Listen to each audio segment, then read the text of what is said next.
வணக்கம். அதிர்வு அதிகாரம் 2 நிகழ்ச்சியில் உங்கள் அனைவரையும் சந்திப்பதில் மகிழ்ச்சி. ஐக்கிய மக்கள் சக்தியின் நாடாளுமன்ற உறுப்பினர் வடிவேல் சுரேஷ் அவர்களோடு தான் இன்றைய தினம் பேச இருக்கிறோம். வணக்கம் ஐயா. வணக்கம் இர்ஃபான் அவர்களே. வணக்கம். எப்படி இருக்கிறீர்கள்? நல்ல சுகமாக இருக்கிறேன். அதிர்வுகள் மூலமாக என்னுடைய மலைய மக்களுக்கு மீண்டும் ஒரு செய்தி அனுப்பது கிடைத்த சந்தர்ப்பதற்கு என்னுடைய மக்கள் சார்பாக இதற்கு நன்றியை தெரிவித்துக் கொள்கின்றேன். நீங்கள் நல்லா நடிக்கிறீங்க. அப்படியா? ஐசி, நல்லா இருக்கு. இல்லை, கோயில் திருவிழாவில் பார்த்தேன் உங்களுடைய ஆட்டம் பாட்டம், மக்களுடன் கூடிய உல்லாசம்.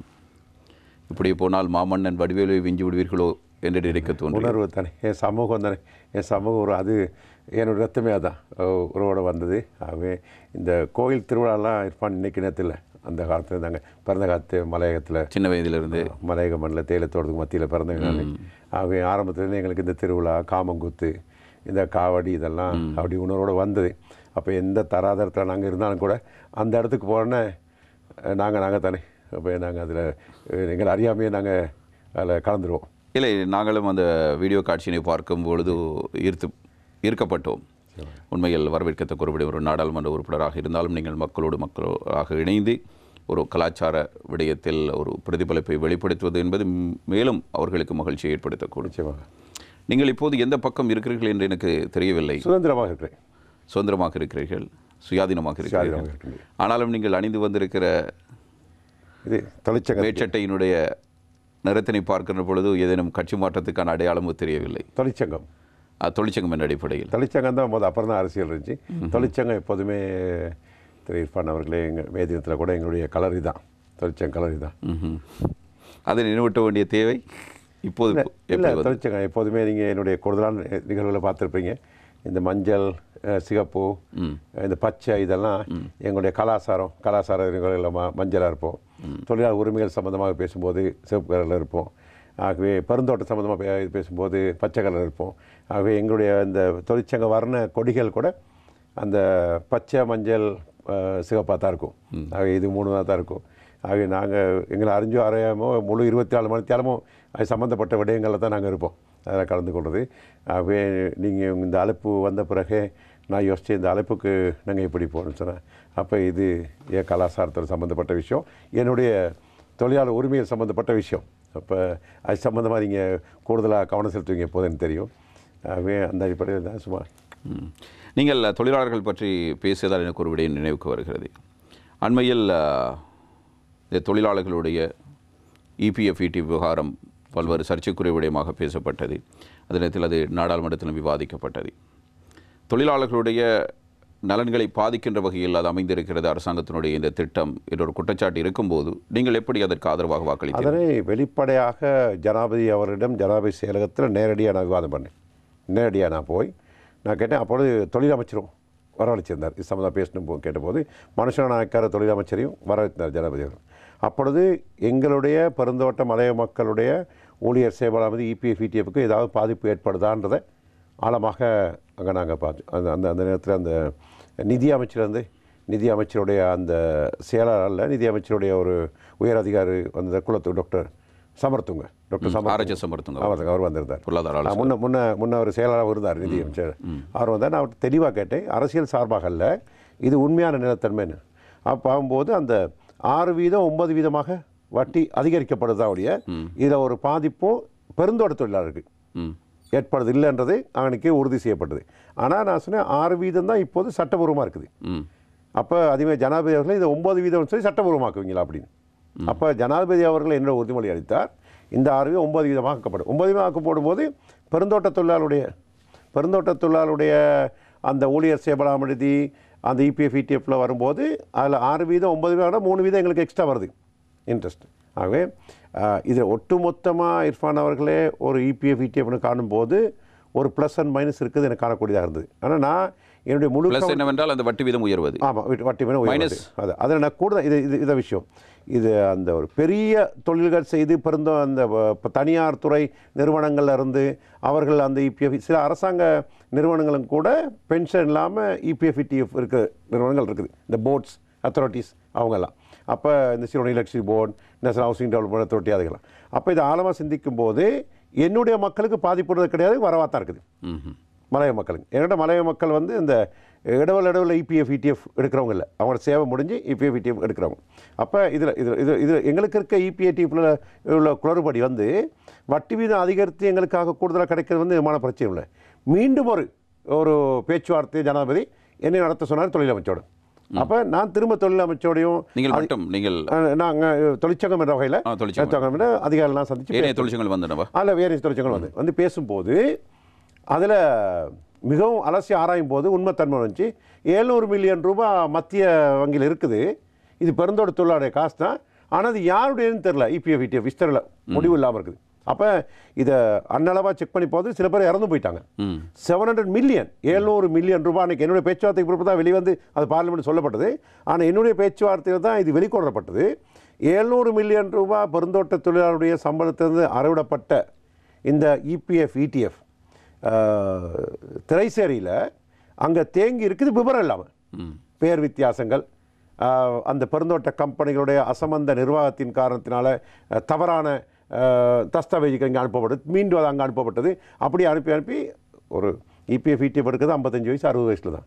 அதையும் இன்னும் 10-15 வயசு இருக்குள்ள அவர் உயிரோடு இருப்பார் நான் தெரியாது. ஆகவே சில பேர் இறந்து போயிட்டாங்க. ஆனால் 700 மில்லியன் ரூபாய் இன்றைக்கி பெருந்தோட்ட தொழிலாளருடைய பணம் அங்கே இருக்குது திரைசேரியில் விவரம் பார்த்தாமல். ஜேடிபிஎஸ்பிசிக்குள்ளே ஒரு விவரம் அனுப்புனாங்க. ஜேடிபிஎஸ்பிசி வந்து 22 பெருந்தோட்ட கம்பெனி கொடுத்து 22 பெருந்தோட்ட கம்பெனிகள் அதை சப்லீஸ் பண்ணிட்டாங்க வேறு கம்பெனிகளுக்கு. அப்போ அந்த உரிமையாளர்கள் நிர்வாகத்தை இந்த ஸ்தாபனத்துடைய உரிமையாளர்கள் மாறும் போது இர்ஃபான் அவர்களே அந்த தொடர்ந்து அதே இபிஎஃப் இடிஎஃப் நம்பரை ஃபாலோ பண்ணல, மாறிக்கொண்டே நம்பர் மாட்டாது, பி கார்டுன்னு சொல்லுவாங்க. அந்த பி கார்டு மாறுபட்டதன் விளைவாக நம்மவர்கள் என்ன செய்வாங்க, அந்த ஒரு சிறிய தொகையாக இருந்தாலும் அவங்களுக்கு அது பெரிய தொகை முயற்சி செய்து பார்த்து ஒரு காலகட்டத்தில் முயற்சிக்க முடியாமல் ஒரு சூழ்நிலை இருக்கும். இப்போ இதில் கடந்த காலங்களில் இர்ஃபான் அவர்களே மலையகத்தை தரகர்கள் இருந்தாங்க, இபிஎஃப் இடிஎஃப் தரகர்கள். டவுனில் ஒவ்வொரு டவுன்லேயும் தரகர்கள் இருப்பாங்க, புரோக்கர்ஸ்.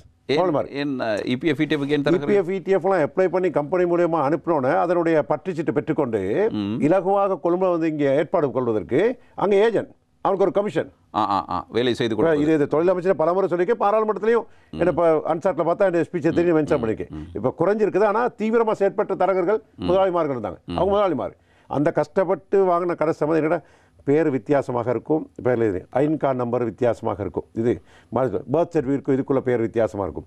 அங்கே தோட்டத்தில் வேலை செய்கிற உத்தியோகஸ்தர் ஒருத்தர் பெரும்பான்மை மொழியை சார்ந்தவதாக இருந்தால் இவர் தமிழ் மொழியில் சொல்கிறது வேறு மாதிரி எழுதியிருப்பார், மொழிபெயர்ப்பு. இந்த சிக்கல்கள்லாம் வந்து இறுதியில் சாகிற இறுதி மூச்சில் கூட நம்மவர்களுக்கு அந்த கிடைக்கக்கூடிய பணம் கூட கிடைக்க முடியாமல் ஒரு சூழ்நிலை ஒன்று ஏற்பட்டிருக்கு. அப்போ அந்த 700 மில்லியன் ரூபாய் அன்னைக்கு வந்துருச்சு. இந்த புதிதாக கொண்டு வந்திருக்கக்கூடிய வேலை திட்டங்களை நான் அலசி ஆராயும்போது அரசியல் ரீதியில் இல்லை, நான் கவர்மெண்ட்டுக்கும் வக்காலத்து வாங்கலை, அரசாங்கத்துக்கு வக்காலத்து வாங்கலை, எதிர்கட்சிக்கு வக்காலத்து வாங்கலை. நான் என்னுடைய மக்களோட பிரதிநிதி வகையில் நான் தீவிரமாக அதை விசாரிச்சேன். திரும்ப ஜனாதிபதி அவர்கள் கேட்டார், நீங்கள் ஜனாதிபதி இப்போயும் தொலைபேசியில் நீங்கள் பேசி கேட்கலாம், இப்போ இருக்கிறார் ஜனாதிபதி நேரடியாக கேட்கலாம், வாட் இஸ் யூ ப்ராப்ளம் கேட்டேன். I don't any problem, my community having problem sir. Right, you have another meeting அப்படின்னு சொல்லி தொழில் அமைச்சர் திரும்ப மீட்டிங் கொண்டு வச்சார். அப்போ திரும்ப முழுமையாக இது பண்ணிட்டு திரும்ப பார்லிமெண்ட் கேட்கும்போது யோர் டவுட் கிளியர் அப்படின்னு கேட்டார். நான் sir yes, my doubt is clear. My doubt வந்து என்னுடைய மக்கள் தான். இபிஐடியில் பிரச்சனை இருக்கலாம், சம்மந்தப்பட்டவங்க வந்து பேசலாம், வேறு தனியார் துறைகள் சேர்ந்தவங்க. ஆனால் மலையகத்தை பெருந்தோட்ட தொழிலாளி இபிஎஃப் இடிஎஃப்ல கை வச்சிருவாங்க, அது இருக்கிறன்னு சொல்லி சுத்த போயின்றதை நான் தெளிவாக சொல்கிறேன். நான் அலசி ஆராய்ஞ்சேன். இதுக்குன்னு அரசாங்கத்துக்கு நான் வக்காலத்து வாங்கலை. அப்படி எத்தனை லட்சம் மக்கள் இருக்கிறார்கள்? இல்லை, எங்களுடைய 1,43,762 பேர் தான் இன்றைக்கி தொழிலாளி. எங்களுடைய தொழிலாளி 1992ஆம் ஆண்டு இர்ஃபான் அவர்களே அரசாங்கம் ஜேடிபிஎஸ்பிசி பெருந்தோட்ட கம்பெனிகளுக்கு பொறுப்பளிக்கும் போது 1.2 மில்லியன் 12 லட்சம் தொழிலாளர் இருந்தாங்க 1992. இன்றைக்கு 1,43,000 தொழிலாளர் தான் இருக்காங்க. ஆனால் இதே 742 தோட்டங்கள் இருக்குது, அதே ஹெக்டேர்ஸ் காணிகள் இருக்குது. தொழிலாளர் எண்ணிக்கை குறைந்து அவங்களுக்கு புரிஞ்சு. அப்போ தொழிலாளர் குறையும் போது 12 லட்சம் மக்கள் 1,43,000 ஆகும்போது அந்த 1,43,000 பேர் தான் அந்த காணி பரப்பளவு இன்னும் அவங்க மெயின்டைன் பண்ணும்போது இந்த தோட்ட நிர்வாகத்தினுடைய அதிருப்தியின் காரணமாக இன்னைக்கு ஆண் தோட்ட தொழிலாளர்கள் வேலை செய்வது கிடையாது. 1000 ரூபாய்க்கு போயிட்டு அங்கே வேலை செஞ்சுட்டு இருக்க மாட்டாங்க. அவங்களுக்கு அதை விட அவங்க நகரத்துக்கு வந்துட்டாங்கன்னு சொன்னால் அதை விட கூடுதல் சம்பாதிச்சுவாங்க வெளியே. அப்போ ஆண் தொழிலாளர்கள் தோட்டத்தை விட்டு வெளியேறிட்டாங்க. அது உண்மை. புதுசாக வந்த இளைஞதிகள் அவங்க போயிட்டு இன்னொருத்தருக்கு அடிமையாக வேலைக்கு விருப்பம் இல்லை, செய்ய மாட்டாங்க, அவங்களும் வெளியேறிட்டாங்க. இந்த 1,43,000 கிட்டத்தட்ட 80% பெண்கள்.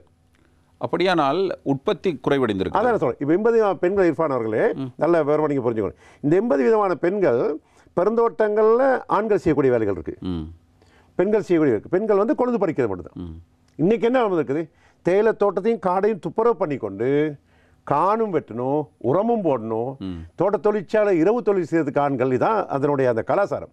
இன்றைக்கி அதெல்லாம் மாறுபட்டு இந்த 1,43,000 கிட்டத்தட்ட 80% பெண்கள் தொழிலாளர்கள்னால இன்றைக்கி தோட்டங்கள் காடாக்கப்பட்டிருக்கு. இன்றைக்கி தோட்டம் அன்றைக்கி ஒரு 6-7 மாதத்துக்கு முன்னுக்கு 9,000 ஹெக்டேர்ஸ், இன்றைக்கி 15,000 ஹெக்டேர்ஸ் காடாக்கப்பட்டிருக்கு. இன்றைக்கி 15,000 ஹெக்டேர்ஸ் காணி காடாக்கப்பட்டதன் காரணத்தினால இன்றைக்கி சாதாரணமாக எங்களுடைய இருப்பு அங்கே தான் இருக்குது, எங்களோட பூர்வீகம் அங்கே இருக்குது. வெளியில் வேலை செஞ்சால் எங்கே வேலை செஞ்சாலும் இந்த பூர்வீகத்தை வாழ்ந்து கொண்டு போகிறவர்களுக்கு பிரச்சனை கேட்டால் மிருகமெல்லாம் வீட்டுக்கு வருது. சிறுத்தை புலி, நீங்கள் அண்மையில் சிறுத்தை புலி, பாம்பு, பண்டி இதெல்லாம் வீட்டுக்கு வருது. ஏன்னா தோட்டங்கள்லாம் காடாக்கப்பட்டு இந்த காடாக்கப்பட்டதன் காரணமாக சில பெரும்பான்மை மக்களோட ஆக்கிரமிப்பு நடந்து கொண்டிருக்கு. வடகிழக்கில் மட்டுமில்ல காணி பகிஷ்கரிப்பு. இங்கே எங்களுக்கும் சைலன்ஸ் நடந்துகிட்டு இருக்குது. ஒவ்வொரு காணி பகிஷ்கரிக்கும் போது வடிவ போயிட்டு ஸ்தலத்தில் நின்று நிப்பாட்டிருக்கேன். ஸ்தலத்தில் இருந்து சண்டை பிடிச்சி நிப்பாட்டுறது, இல்லாட்டி காப்பாற்றிக்க முடியாது. அது மட்டும் இல்லாமல் ஒரு அவேர்னஸ் இதை பற்றி தெளிவுபடுத்திங்க மக்களுக்கு. பரவாயில்ல, பிரச்சனைக்கு தோட்டம் வேணாலும் வெளியேறீங்க, ஆனால் அவங்க இருப்பை விட்டு போயிடாங்க. எங்கள் பூர்வீகம் இருப்பு இதுதான், திரும்ப இங்கே நாங்கள் வரணும். ஆகவே நாங்கள் தோட்டத்தில் இருக்கிறனால தொழிலாளியாக இருக்கணும் அல்லது கம்பெனிக்காரனுக்கு பணி இருக்கணுன்றத அந்த பதத்திலேருந்து விலகி இது எங்களுடைய பூர்வீகம். தாத்தா பாட்டிலாம் வந்து 200 வருஷம் 5 பரம்பரை நாங்கள் இங்கே இருக்கிறோன்றதை நீங்கள் இங்கே இருங்க, வந்து நீங்கள் வீட்டை கட்டி எதுவும் செய்து கொள்ளுங்க. கொழும்பு வேலை செய்யுங்க, டீச்சிங்கு போங்க, கவர்மெண்ட் அப்பாயின்மெண்ட் போங்க, எல்லாம் போங்க, இங்கே வந்து வீட்டை கட்டிக்கொள்ளுங்க, இங்கே வந்து இருங்க, இந்த இதை விட்டுறாங்க, என்னோட இருப்பு இதுதான் அப்படின்றத தெளிவுபடுத்தி சொல்லக்கூடிய ஒரு நிலைமை அதையும் செய்து கொண்டு தான் வரும். அவேர்னஸ் ப்ரோவை செய்து கொண்டு வரும். இந்த காடு வளர்வதை பற்றி நீங்கள் சொன்னீர்கள். இதை பற்றி தோட்ட கம்பெனிகள் அதிக அளவில் அக்கறை கொள்வதில்லையா? ஒரு பக்கம் இருக்கிற மக்களுக்கு பிரச்சனை, அதாவது தோட்டத்திலேயே பணிபுரிகிற மக்களுக்கும் பிரச்சனை இருக்கிறது. அதனிடத்தில் கம்பெனிகளுக்கும் அது பிரச்சனை, அவர்களுடைய உற்பத்தி அது பாதிக்க போகுது. இதை பற்றி அக்கறை அவர்களுக்கு இல்லையா? நிச்சயமாக இர்ஃபான் அவர்களே, இது ஒரு அனுபவத்தில் நான் திரும்ப சொல்லுவேன், என் வயசு அனுபவம்னு சொல்லி எங்கள் தாத்தா பாட்டி எல்லாம் இதே தொழில்துறையில் இதே மலையகத்தில் பிறந்து வளர்ந்தவங்கன்ற வகையில் நாங்கள் சில விடயங்களை சாத்திரமாக்கிறமாக்கி முன்னுக்கு நடக்கிறது இப்பயே சொல்லியிருக்கோம். சில பேர் அது அரசியல் ரீதியாக எடுக்க வேண்டிய அவசியம் இல்லை. நான் முன்னுக்கே சொல்லியிருக்கேன். இது வந்து இன்னைக்கு 10 வருஷம் முன்னுக்கே சொல்லியிருக்கேன். பார்லிமெண்ட் அன்சாட்டில் இருக்கு. நேற்று முன்னாடி கூட பாராளுமன்றத்தில் பெருந்தோட்ட தொழிலாளர் சம்பந்தமாக ஒரு பிரேரணை கொண்டு வரும்போது அந்த பிரேரணையில் எல்லாம் பேசினாங்க. சில சிங்கள அமைச்சர்கள், சிங்கள எம்பிமார் கூட தமிழில் பேசினாங்க.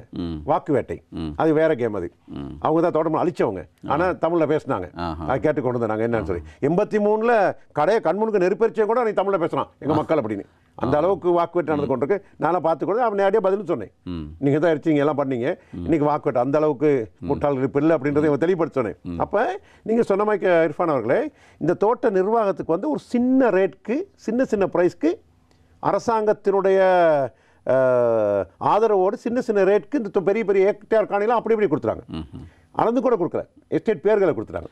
இது பிரேமதாசன் ஜனாதிபதியுடைய காலத்தில் இடம்பெற்றது. இவ்வாறான ஒரு தீர்மானத்தை அரசாங்கம் ஒன்றை கொண்டு நடத்தாமல் இவ்வாறு முதலாளிமார் சம்மேளனத்திடம் இதனை ஒப்படைப்பதில் எடுக்கப்பட்ட தீர்மானத்திற்கான காரணம் என்ன? நிச்சயமாக அந்த காலத்தில் நாங்கள் சின்னவங்களாக இருந்தாலும் கூட அந்த எங்களோட சமூக சார்ந்த பிரச்சனையால் ஆழமாக பார்க்கும்போது அந்த காலத்தில் JEDB, Janatha state development board, SLSPC, Sri Lanka state plantation corporation, Elkaduwa plantation, அது முன்னே உசவசம்னு சொல்லுவாங்க. உசவசம்னு சொல்கிறது வந்து ஸ்பைசஸ், அந்த மிளகு, அது ஏலம், அந்த கொக்கோ எல்லாம் இருக்கிற ஏரியா வந்து மாத்தலை. அப்போ இர்ஃபான் அவர்களே, மாத்தலை ஏரியா எஸ்டேட்லாம் பார்த்தீங்கன்னா கண்டி பவுண்டரி வரைக்கும் அது இப்பயும் இருக்குது. எல்கடோ பிளான்டேஷன் அரசாங்கம் பண்ணி தான் இருக்குது. அது உசவசமன் முன்னே இருந்துச்சு. உசவசமன் ஜனவசம்ன்றது அப்கண்ட்ரி, இந்த நுவரலியா அந்த தோட்டம் கண்டி தோட்டங்கள்லாம் பார்த்தீங்கன்னா அந்த ஜேஇடிபி இருந்துச்சு, ஜனதா ஸ்டேட் டெவலப்மெண்ட் போட்டுருச்சு. இந்த எஸ்எல்எஸ்பிசின்ற தோட்டங்கள் ஸ்ரீலங்கா ஸ்டேட் பிளான்டேஷன் கார்பரேஷன் வந்து ஒரு சில தோட்டங்கள் பதுளையிலையும் அதே மாதிரிக்க ரத்தினபுரி கேகால பிரதேசத்தில் இந்த எஸ்எல்எஸ்பி தோட்டங்கள் இருந்துச்சு. அப்போ இந்த தோட்டங்கள் இருக்கும்போது நேரடியாக அரசாங்கத்தின் கீழ் நேரடியாக நிர்வாகம் சென்று கொண்டத போது வருட சம்பள விரோத பிரச்சனைலாம் வந்து கொண்டத போது அரசாங்கம் ஒரு தீர்மானத்துக்கு அதை வந்திருக்காங்க. தோட்டங்கள் நஷ்டம் கொடுத்து இவங்க பெருந்தோட்ட மக்கள் கேட்கறதெல்லாம் கொடுத்துக்கிட்டு இருக்க முடியாது, எல்லாம் கேட்டுக்கிட்டு. அதனால இதை ஒரு ஈசி முகாமைத்துவம், இலகுவான முகாமைத்துவத்துக்காக இந்த 3 நிர்வாகத்தை 22 இந்த முனை வச்சுக்கொண்டு 22 கம்பெனிகளையும் பிரித்து கொடுத்தாங்க. இந்த நாடகத்தை பாருங்கள் எப்படின்னு சொல்லி எங்களுக்கும் காலம் போய் தான் தெளிவச்சு. இப்போ தான் எங்களுக்கு எல்லாம் ஸ்டடி பண்ணி பார்க்கும்போது தெரிய போச்சு. நான் பெருந்தோட்ட கைத்தொழில் ராஜாங்க அமைச்சர் இருக்கும்போது இதை முதல்லேருந்து படிச்சிடானு. இது என்ன நடந்திருக்கு, இது என்ன நடந்திருக்கு எல்லாம் ஸ்டடி பண்ணி எல்லா டாக்குமெண்ட்ஸ், கேபினட் பேப்பர்ஸ் அதெல்லாம் பார்க்கும்போது தீர்மானம் எடுத்திருக்குது 3 அரசாங்க நிர்வாகம் நஷ்டத்தில் இயங்கிக் கொண்டிருக்குது. தோட்ட தொழிலாளி சம்பளம் அதிகரித்து கொடுக்க முடியாது, அவர்களுக்குரிய வரப்பிரசாதங்கள் கொடுக்க முடியாது, அதே மாதிரி அவர்களுக்குரிய அந்த வெல்ஃபேர் அந்த இந்த வேலத்தில் கொடுக்க கஷ்டமாக இருக்குது. என்கிட்ட அந்த நேரத்தில் கிரச் ஸ்கூல் எல்லாம் எலக்ட்ரிசிட்டி தோட்டத்தில் தான் கொடுக்கணும், பாடசாலை டீச்சர்ஸ்க்கும் தோட்ட நிர்வாகம் தான் சம்பளம் கொடுக்கணும், இஎம்ஐன்னு சொல்லி இருந்தாங்க ஸ்டேட் மெடிக்கல் அசிஸ்டன்ட், டாக்டர்ஸ்க்கும் அரசாங்கம் சம்பளம் கொடுக்கணும். அப்போ எல்லாமே அரசாங்கம் தான் செஞ்சுட்டு இந்த லாபம் பார்க்கல அவங்க நஷ்டமாக இருந்தது. எனவே அவங்க கேபினட் தீர்மானம் எடுத்திருக்காங்க, தனியார் துறைக்கு இந்த ப்ரைவேட் பார்ட்னர்ஷிப் அதில் செய்வோம்னு சொல்லி கொடுத்துருக்காங்க. அப்போ 22 கம்பெனிக்கு கொடுக்கக்குள்ள இர்ஃபான் எந்த அளவுக்கு எங்கள் மக்கள் ஏமாற்றப்பட்டிருக்காங்கன்னு சொன்னால் 22 கம்பெனி கொடுத்துருக்காங்க. நான் சொன்னிக்கொண்டா 22 கம்பெனி எடுத்து பார்க்குறேன். எனக்கும் நவீன் திசாநாயக்காவுக்கும் பிரச்சனை வந்துருச்சு. அதனால் அவர் தான் 22 கம்பெனி பார்க்கும்போது 22 கம்பெனிஸ் இருக்குது, சொந்தக்காரன் 4 பேர். ஓகே, 22 கம்பெனிஸ்க்கும் 742 தோட்டங்களுக்கும் நீ 22 கம்பெனியா பிரிச்சு கொடுத்திருந்தீங்கன்னா ஒரு கம்பெனிக்கு 10 தோட்டம் தானே வந்திருக்கும். அப்ப சரியா நிர்வாகம் செஞ்சிருப்பாங்க. நீ என்ன செய்யிருக்க, உன்னுடைய அரசியல் செல்வாக்கு அவங்களுக்கு எல்லாத்துக்கும் 22 கம்பெனியை 4 பேருக்கு தான் பிரிச்சு கொடுத்துருக்க. உதாரணமாக நான் சொல்றேன், இன்னைக்கு மடுசிம பிளான்டேஷன் நிறைய தோட்டங்கள் இருக்க பணியை, மடுசிம பிளான்டேஷனுக்கு பணி இருக்க தோட்டங்கள் பலாங்கோட பிளான்டேஷன் அது இன்னொரு கம்பெனி, ஸ்டெசன்ஸ். இந்த இந்த 3 கம்பெனிகளோட தோட்டங்களுக்கு சொந்தக்காரே ஒரு ஆள் தான். அவர்கள் யார், எந்த கட்சியை? அவர் எரிஞ்சா வருதுற. இது ரகசியம் ஒன்றும் இல்லை, ஒன்றும் மறைக்கிறதுக்கு இல்லை. இது ஏன் எவ்வளோ தொப்புள்கள் உறவுகள் சம்மந்தப்பட்ட பிரச்சனை. எரிஞ்சா அந்த ஒரு ஆளுக்கு 3 கம்பெனி, ரைட். அங்கே எடுக்க போனால் Kelani Valley plantation, right, Elpitiya plantation, Talawakelle plantation, இதெல்லாம் மெயின் எஸ்டேட்ஸ். தலவாக்கலை பிளான்டேஷன் அந்த ஏரியா மூணு கல்விவல் பிளான்டேஷன் நூறில் ஃபுல்லாக. அப்போ நூறில் ஃபுல்லாக எஸ்டேட்ஸ் எல்லாம் கல்விவல் plantation, Talawakelle plantation, Talawakelle area உள்ளது, எல்பிடி நல்ல நல்ல தோட்டங்கள். இது அவங்களும் தம்பிக்கப்படுறா. இது சில பேர் சில விஷயங்கள்னால வெளிப்பட சொல்லாமல் இருப்பாங்களா இருக்கலாம். ஆனால் நான் வெளிப்படத்தன்மையோட தான் பேசுவேன், அதனால தான் விமர்சிக்கப்படுறேன் கொடுத்தா. உங்களோட பேச வேண்டும். ஆகவே இதெல்லாம் தம்பிக்கப்படுறார்கள். நல்லா பார்த்துங்க எங்களுடைய அழிவு எங்கே இருக்குன்னு சொல்லி. இப்போ மத்தரோட பிளான்டேஷன் வந்திருக்குது, ப்ரௌன் கம்பெனி வந்திருக்கு, இதெல்லாம் எல்ஓசி நானாய்க்கர் அவர்கள். இது அப்படி இருக்கும்போது 22 கம்பெனிகளும் நாலாவது நபர் அதான் இந்த மூன்றும் ஜேடிபி எஸ்பிசி சின்ன சின்ன சின்ன தோட்டங்களாக இருக்கின்றது. அதுக்கு பிறகு என்னது தம்ரோன்னு அதுக்கு தம்ரோ வந்து பிளாஸ்டிக். இப்போ இது இவ்வளவும் 22 கம்பெனிகள் சொல்லுங்களேன். இந்த வட்டவள பிளான்டேஷன் ஒன்று இருந்துச்சு. வட்டவள பிளான்டேஷன் முழுமையாக எட்டன் பகுதிகளை சேர்ந்த லிந்துலையிலிருந்து ஆகரப்பத்தனம் வரைக்கும் உள்ள தோட்டங்கள்லாம் இந்த வட்டவள பிளான்டேஷன் உட்கொட்ட பிரதேசம். அதே மாதிரிக்கு காலி பகுதியில் நாக்கியாதினின்னு சொல்லி ஒரு பெரிய ஒரு எஸ்டேட் ஒன்று இருக்குது. அந்த நாக்கியாதினி எஸ்டேட் வந்து வட்டவள பிளான்டேஷன், அது வந்து அந்த ஆயில் ஃபார்ம், அந்த முள்ளு தேங்காய்னு சொல்லுங்களேன், கட்டுப்போல், அந்த இது மிச்சம் கஷ்டமான தொழில் அது. அந்த அது நல்ல மார்க்கெட்டில் ப்ரைஸ் மலேசியாவில் இருக்குது. அந்த கட்டுப்போல் இது வைக்கிறது நாக்கியாதி. இது அவ்வளவும் Tata company, India Tata company வந்து இங்கே பாராட்டாங்க. அந்த 22 கம்பெனியில் ஒன்று தட்ஸ் கால் வட்டவள பிளான்டேஷன். இந்த வட்டவள பிளான்டேஷனுக்கு பணியை இபிஎஃப் இடிஎஃப்லாம் முடிச்சு மக்கள்லாம் வேலை செய்யிட்டு வரும்போது அவன் இதில் மரமெல்லாம் வெட்டி விற்று காசு எடுத்துட்டு உள்ள ஃபேக்ட்ரிகள்லாம் மூடி அந்த ஃபேக்ட்ரிகளோட இரும்புகள்லாம் பல கோடி ரூபா அதெல்லாம் விற்று எல்லாம் செஞ்சு முடிச்சுட்டு அவன் என்ன செஞ்சான், நாங்களே அரசாங்கம் செய்ய முடியாதனால தான் நீங்கள் குத்தகை கொடுத்துருக்கீங்க. அவன் என்ன செஞ்சான், அதை உப குத்தகை கொடுத்து போயிட்டு இன்னொரு கம்பெனிக்கு. இப்போ that company call Hatton plantation. Tata கம்பெனிக்கார இப்போ அட்டன் பிளான்டேஷன் நாங்கள் பேச்சுவார்த்தைக்கு போகும்போது இந்த 22 கம்பெனிகளும் அரசாங்கம் கொடுக்கும் போது ஒரு ஒப்பந்தம் செய்யப்பட்டிருக்கின்றது. அந்த ஒப்பந்தத்திலே கோல்டன் ஷேர் ஹோல்டர் அதிகாரமிக்க ஒரு அதிகாரி வந்து ட்ரெஸரி செக்ரட்டரி. அதாவது வீடு கட்ட காணி இருக்கும்போது தோட்டங்கள் ஏதாவது மாற்றங்கள் ஏற்படுத்தப்படும் போது அப்படி இருந்துச்சுன்னு சொன்னால் எல்லாருமே நிதி செயலாளர் தான், இங்கே நிதி அமைச்சர் செயலாளர் தான் கோல்டன் ஷேர் ஹோல்டர், அவருக்கு தான் செய்யணும். அதை மேற்பார்வை செய்வதற்காக பெருந்தோட்ட கைத்தொழில் அமைச்சர் ஒரு டிபார்ட்மெண்ட் ஒன்று. அந்த டிபார்ட்மெண்ட் கால் பிஎம்எம்டி, பிளான்டேஷன் மேனேஜ்மெண்ட் மானிட்டரிங் டிவிஷன். அப்போ பிளான்டேஷன் மேனேஜ்மெண்ட் மானிட்டரிங் டிவிஷனில் ஒரு லாயர் ஒரு டீமெல்லாம் இருக்குது. ட்ரெஸரி செக்ரட்டரி இன்றைக்கி எத்தனையோ செக்ரட்டரி மாறி வந்துட்டாங்க. அப்போ அந்த ட்ரெஸரி செக்ரட்டரி அவர் அங்கே ஒரு அங்குலம் காணி கொடுக்கறனால இவர் சைன் பண்ணும். ஆனால் நடைமுறையில் இன்றைக்கி இல்லை. இன்றைக்கி பல்லாயிரக்கணக்கான காணிகள் அங்கிட்டு போயிருச்சு. அதாவது கம்பெனிகளுக்கு உரித்துடையவர்கள் யார் என்று சொல்லப்படுற அவர்கள் விரும்பியவாறு நடத்தப்பட்டு கொண்டு. இப்போ நான் சொன்ன பேரில் வச்சா தான் உங்களுக்கு தெரிஞ்சுக்கலாம். ஜனாதிபதி தேர்தலுக்கு ஸ்பான்சர் பண்ணுறவங்க அவங்க, எம்பி மார்க்கு ஸ்பான்சர் பண்ணுறவங்க அவங்க. அப்போ இவங்கெல்லாம் எப்படி நடத்திருப்பாங்கன்னு சொல்லி. ஆனால் இது ஏன் சமூக பிரச்சனை இப்போ எங்களுக்கு விளங்கு தானே. அப்போ இது எனக்கு உயிராபத்து கடந்த காலங்களில் பேர் சொல்லி பார்லிமெண்ட்டில் பேசும்போது பிரச்சனை இல்லை. அப்போ அப்படி ஒன்று இருக்கும்போது இந்த பிஎம்எம்டி டிவிஷனுக்கு பிளான்டேஷன் மேனேஜ்மெண்ட் டிவிஷன் அவன் அவ்வளோ பேர் கம்பெனி கழிச்சிடாங்க. அவங்க என்ன செய்யணும், மானிட்டர் பண்ணணும், மேற்பார்வை பண்ணணும். அப்போ ஒரு மரம் வெட்டினாலும் இங்கே பிஎம்டியில் வந்து அப்ரூவ் தான் மரம் வெட்டணும். பிஎம்டி யாருக்கு கீழே இயங்குகிறது? பிளான்டேஷன் மினிஸ்ட்ரிக்கு பண்ணி பிறந்தோக்கை தவிர நான் போயிட்டு எனக்கு பெரிய பிரச்சனைலாம் வந்து அந்த டிரெக்டர்லாம் மாற்றி பெரிய வேலை பண்ணேன் குறுகிய காலத்தில். அவங்க என்ன செய்கிறாங்க, பெருந்தோட்ட கம்பெனி தோட்டத்தை சரியாக நிர்வகிக்குதா அல்லது காணிகள் எதுவும் மிஸ்யூஸ் பண்ணப்படுதான்னு செய்கிறது தான் அவங்களோட தொழில் சட்டத்தின்படி. அவங்க என்ன செஞ்சாங்க, பெருந்தோட்ட கம்பெனிகளோட ரெட்டம்னா குயிக் நோட்டீஸ். ஒரு தோட்ட தொழிலாளி ஒரு சமையலறையை விஸ்தரிச்சிட்டாரு, ஒரு ஆடு வளர்க்கறதுக்குரிய ஒரு ஆடு பட்டி கட்டிட்டாரு, ஒரு மலசரை கூட கட்டிட்டாருன்னா அவர் குயிக் நோட்டீஸ். இந்த பிஎம் டிவிஷன் அதான் போகுது. குயிக் நோட்டீஸ் போயிட்டு அவருக்கு வேலை பாட்டி அவர் போலீஸில் போட்டு வழக்கு போட்டு விட்டு வெளியே போடுறது. ஒரு உத்தியோகஸ்தர் ஸ்டாஃப் ஒருத்தர் வேலை செஞ்சா மிச்ச காலம் வேலை செஞ்சா அவங்க தொழிலாளிக்கு தான் அவருடைய சட்டம் பாய்கிறது. மாறுபட்ட சர்வீஸ் ரமேஷ் பத்திர முழுமையாக ஏற்றுக்கொண்டாரு. இப்போ இருக்க பிளான்டேஷன் நான் சொன்னேன், இதே செய்ய வேண்டியது இது ஏன் நடக்குது, இதுதான் நீ செய்ய வேண்டியது உனக்கு சட்டத்தின்படி. நீ இங்கே என்ன செய்து கொண்டிருக்கிற? முழுமையாக சட்டத்தை மீறி தொழிற்சட்டத்தை மீறி மனித உரிமை மீறல். நாடிக்கிற சொல்லிதான் மனித உரிமை மீறல். ஆகவே இந்த வேலத்தில் நடந்து கொண்டிருக்கு. ஆனால் நாங்கள் தெளிவாகணும், ஒவ்வொரு விடயங்களையும் நான் சொல்கிறேன் ஜனாதிபதி கெசட் பண்ணுங்க, எங்களுக்கு சட்டபூர்வமாக்குங்க. அன்றைக்கு வந்த பிரேரணையில் அவ்வளோ பேர் நீலக்கண்ணீர் வடிக்கிறாங்க. ஐயோ இந்த பெருந்தோட சார்ந்த தமிழ் மக்கள்கிட்ட ஓட்டு வாங்குறதுக்காக இந்த பெரும்பான்மை அமைச்சர்மார்கள் எம்பிமார்கள் வந்து இந்த புரோக்கன் தமிழ் கொத்த தமிழில் வந்து பேசிக்கிட்டு நம்ம மக்களை ஏமாத்துக்கு நாடகம் ஆடினாங்க. நான் சொன்னேன் உங்கள் நாடகம் எல்லாம் நல்லா இருக்குது, நீங்க எல்லாம் இவ்வளோ பேர் அக்கறைனா இன்னைக்கு 205 பேர் நம்ம இருக்கிறோம்னு சொன்னா இவ்வளோ பேர் எங்கள் மக்கள் பாவம் கஷ்டப்படுறாங்க 200 வருஷம் இது இல்லை அது இல்லைன்னு சொல்லிட்டு தானே. இப்போ ஒரு பேருக்கு வந்து பாஸ் பண்ணி சட்டப்பூர்வமாக்குவோம், கெசட் பண்ணுவோம். சின்ன சின்ன விஷயங்கள்லாம் கெசட் பண்ணுறீங்க, இதை கெசட் பண்ணுவோம். கெசட் பண்ணி அந்தந்த தோட்டத்தில் வசிக்கின்ற வாழ்ந்தவர்கள் பரம்பரையாக வாழ்ந்தவங்க 6 வருஷம் யாராக இருந்தாலும் தோட்டத்தை வேலை செய்யலாம், வேலை செய்யாமல் இருக்கலாம். அந்த ஏரியாவில் வாழ்ந்தவர்களாக இருந்தால் அவர்களுக்குரிய காணியை வர்த்தமானி வெளியிட்டு கொடுத்துதாக்குவோம். இதில் தோட்ட அப்படி வழக்கப்பட முடியாது. இப்போ பாருங்க, எங்களுக்கு இந்த 10 பர்ச்சேஸ் 7 பர்ச்சேஸில் வடிவேல் கூட ஏற்பாடு இல்லை. இப்போ சில அமைச்சர் வீடமைப்பு அமைச்சர் வந்தோன்னே 7 பர்ச்சேஸ் காணி டீலை கொடுத்தேன்னு சொல்லி ஒருத்தர் சொல்கிறாரு 10 பர்ச்சேஸ்ன்னு சொல்லி எனக்கு அதில் உடன்பாடில்லை. காலம் காலமாக எமது மக்கள் அனுபவித்த காணிகள், மரக்கறி விவசாயம் செய்திருப்பாங்க, கால்நடை வளர்த்துருப்பாங்க, தாத்தா பாட்டி பூட்டம் காலத்துலேருந்து வரும்போது சேனன்னு சொல்லுவாங்க ஒரு காலத்தில், அந்த புல்லெல்லாம் வளர்கிறதுக்குரிய இது அதெல்லாம் இன்றைக்கி அந்த காலத்துலேருந்து இன்றைக்கு வரைக்கும் அனுபவிச்சுக்கிற காணி அவ்வளோத்துக்கும் சட்டபூர்வமாக அவங்களுக்கு அனுமதி கொடுக்கணும். இல்லை, மன்னிக்க வேண்டும் பாராளுமன்ற உறுப்பினர் அவர்களே, இப்பொழுது இந்த காணி யாருக்கு உரித்தாகிறது? இந்த 22 கம்பெனிகளுக்கு உரித்தாகிறதா அல்லது ட்ரெஷரிக்கு உரித்தாகிறதா, ட்ரெஷரிக்கு உரித்தாகிறதா? இப்போ பெருந்தோட்ட கம்பெனிகளுக்கு வந்து குத்தகைக்கு தர கொடுத்துருக்காங்க. அப்போ அரசாங்கத்துக்கு பணியை தான் இருக்குது. காணிக்கு சொந்தக்காரர்கள் வந்து அரசாங்கம்.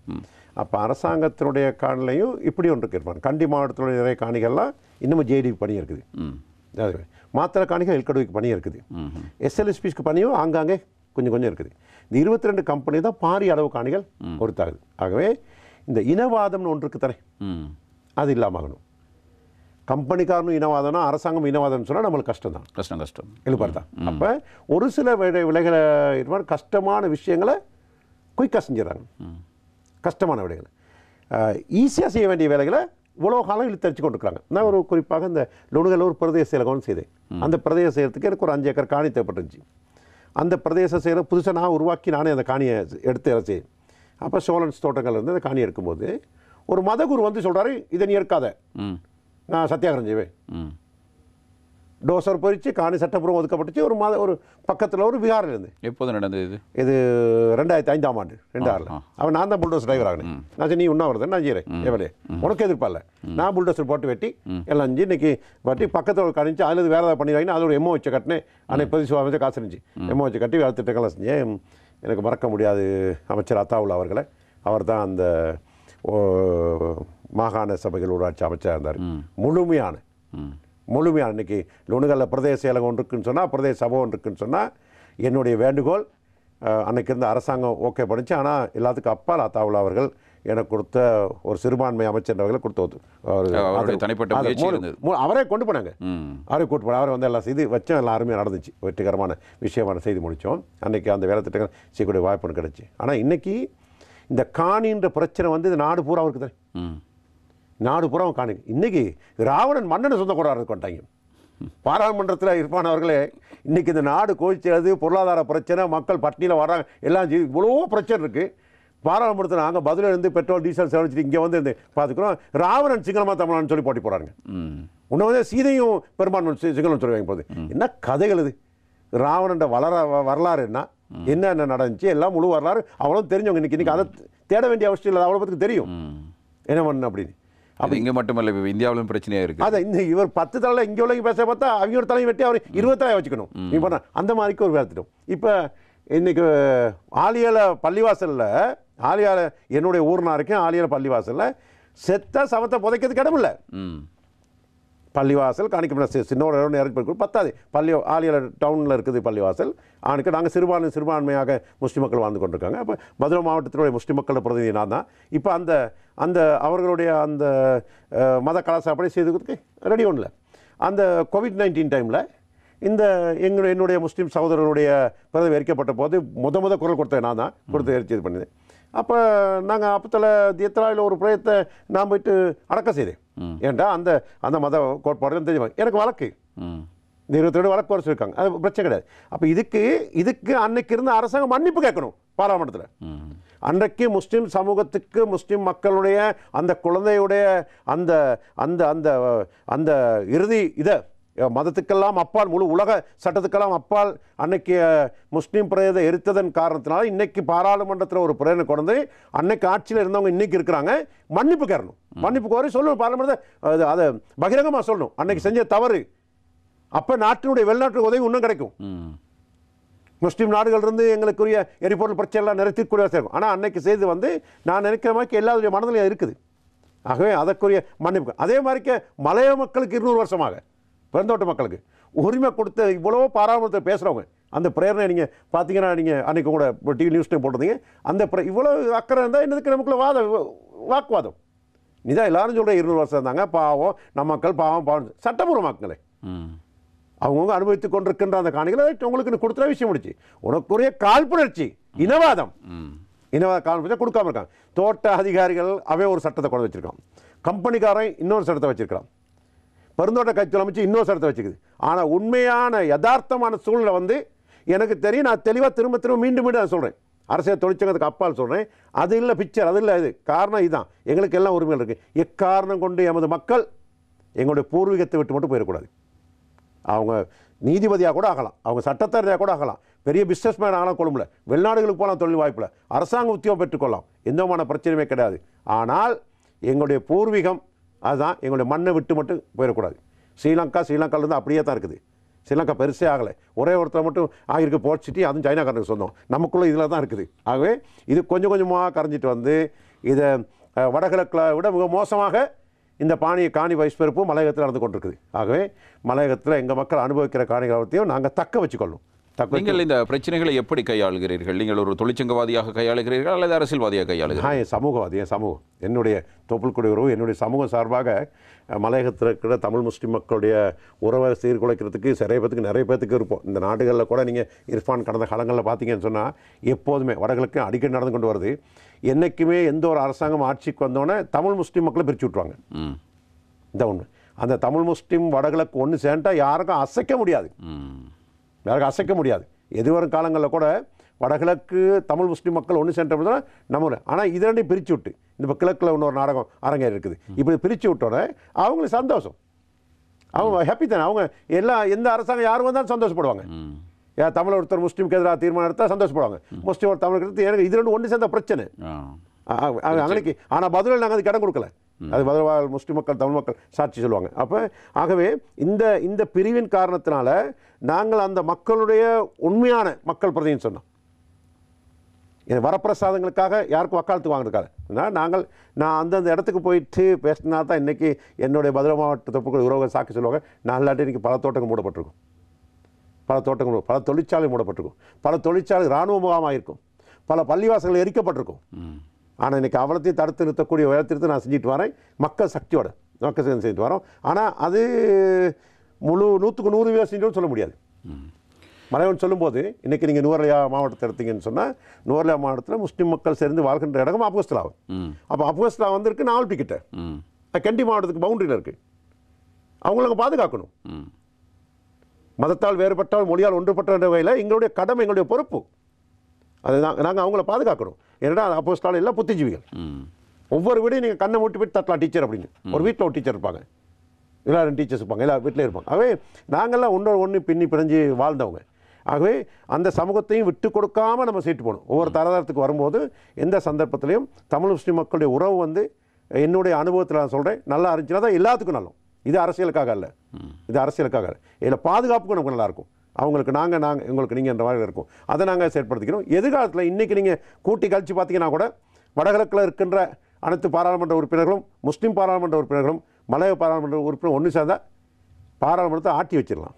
சரி, அதே நேரத்தில் ஏன் இப்பொழுது இந்த சம்பள முரண்பாடு, சம்பள பிரச்சனை, இந்த தொழிற்சங்கங்களுக்கு இடையிலான பேச்சுவார்த்தைகள், முதலாளி சம்பளத்தினோட இணக்கப்பாடுகள் எதுவுமே பற்றி பேசுவதில் என்ன காரணம்? இன்றைக்கி எங்களுக்கு புளிச்சு போயிடுச்சு. இதை பேசி பேசி பேசி செவிடர் காதில் ஊரில் சங்கு மாறிக்க பல முறை சொல்லி சொல்லி சொல்லி சொல்லி பிரச்சனை. இதன் காரணத்தினால நீ தொழிலாளர்கள் தோட்டத்தை விட்டு வெளியேறவுக்கு வந்துருச்சு. இன்னைக்கு காணி பிரச்சனை தான் பெருசாக போயிடுச்சு. இப்போ தோட்டத்தை வேலை செய்யாட்டி அவன் அந்த காணி எடுக்க பார்க்குறாங்க அரசாங்கத்தில், பிறந்தோட கம்பெனியில். நாங்கள் தடுத்து நிறுத்திக்கிட்டு இருக்கோம். ஆனால் அதுக்குன்னு சொல்லி இந்த 1000 ரூபாய்க்கு திரும்ப வழக்கு போட்டிருக்காங்க பிறந்தோட கம்பெனிகள். இப்போ இதுக்கு அரசாங்கத்துக்கு முடியும் தானே, அரசாங்கம் வந்து கை கழுவ முடியாது. அரசாங்கத்துக்கு முடியும் உடனடியாக ஒரு தீர்மானத்தை கொண்டு தொழில் அமைச்சு மூலமாக ஜனாதிபதி உத்தரவிட்டு இந்த கம்பெனிகளை அழைத்து பேசி இன்றைய வாழ்க்கை செலவுக்கு ஏற்ற வகையில் நியாயமான ஒரு சம்பள உயர்வை மெத்தனை பெற்றுக் கொடுக்கலாம். ஆனால் இன்றைக்கி அது இல்லாமல் 1000 ரூபான்னு சொல்லி மொட்டையாக ஒரு வர்த்தமானி வெளியிட்டு மக்களுடைய வேலைப்பளவெல்லாம் அதிகரித்து அந்த மக்களுக்கு அது மேலே அதிருப்தி வந்து இன்றைக்கி எங்கள் மக்களுக்கும் கௌரவ பிரச்சனை இருக்குது தானே இர்ஃபான். திரும்ப போயிட்டு அப்படி ஒரு ஒரு ஒரு முதலாளி ட்ரௌசர் போட்ட முதலாளி ஒரு ட்ரௌசர் போட்ட முதலாளிக்கிட்ட வேலை செய்கிற மாதிரி தான் இருக்குது. ஆகவே இன்றைக்கி பெருந்தோட்டங்களில் இருந்த அந்த கலாச்சாரமான ஒரு உணர்வு, ஒரு வேலை திட்டம், அருமையான வேலை திட்டங்கள்லாம் முழுமையாக இந்த பெருந்தோட்ட கம்பெனியுடைய அடாவடி நிர்வாகனால் முழுமையாக அது ஒரு அதிருப்தி ஏற்பட்டிருக்கு. அதனால தான் இன்றைக்கி நாங்கள் இருப்பை பாதுகாத்து சொல்கிறோம். அவங்களுக்கும் சீக்கிரம் சம்பளமா இருப்பா என்று பார்த்தால் இருப்புக்கு முக்கியத்துவம் அளிக்கிற முக்கியத்துவம்னா நாங்கள் பிள்ளைகள் படிச்சுட்டாங்க.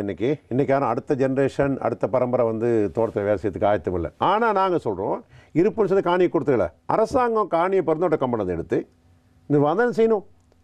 சிரோன்டி நாமத்தை கொடுத்த மக்கள் தானே, 200 வருஷம் தானே. நீங்கள் இதை எடுத்து எங்கள் மக்களுக்கு சிறுதோட்டத்தின் உரிமையாளர் கொடுங்க. கிட்டத்தட்ட எத்தனை பேர் இதற்கான தகுதியுடையவர்களாக இருக்கிறார்கள்? இந்த வீட்டு உரிமையினை, காணி உரிமையினை பெறுகிறவர்கள் இல்லை, நம்ம வந்து 17 லட்சம் பேர், 1,14,000 ஒட்டுமொத்தமான மலைய மக்கள் 17 லட்சம். இந்த 17 லட்சம் நீங்கள் சொல்வது ஒட்டுமொத்தமாக இலங்கை முழுவதும் காலி மாத்திரை எல்லாம். நாங்கள் மலையகம்னு சொல்லும்போது 25 மாவட்டத்தில் 10 மாவட்டத்தில் நம்ம இருக்கிறோம். 10 மாவட்டம். மொன்றாகலில் ஒரு சிறிய அளவு இருக்கிறோம், மதுரையில் பாரிய அளவு இருக்கிறோம், நுவர்லியாவில் மிச்சம் 90% நுவர்லியாவில் இருக்கிறாங்க, கண்டி மாவட்டத்தில் இருக்கிறாங்க, மாத்தலில் இருக்கிறாங்க, அதே மாதிரி கேகால ரத்தினபுரியில் இருக்கிறாங்க, குருநாகல், ஆமாம் களுத்துறையில் இருக்காங்க, குருநாகலில் இருக்கிறாங்க, மாத்தரையும் இருக்காங்க, காலியும் இருக்காங்க. சிறிய தொகை இருந்தாலும் தோட்டங்கள் இருக்கிறாங்க.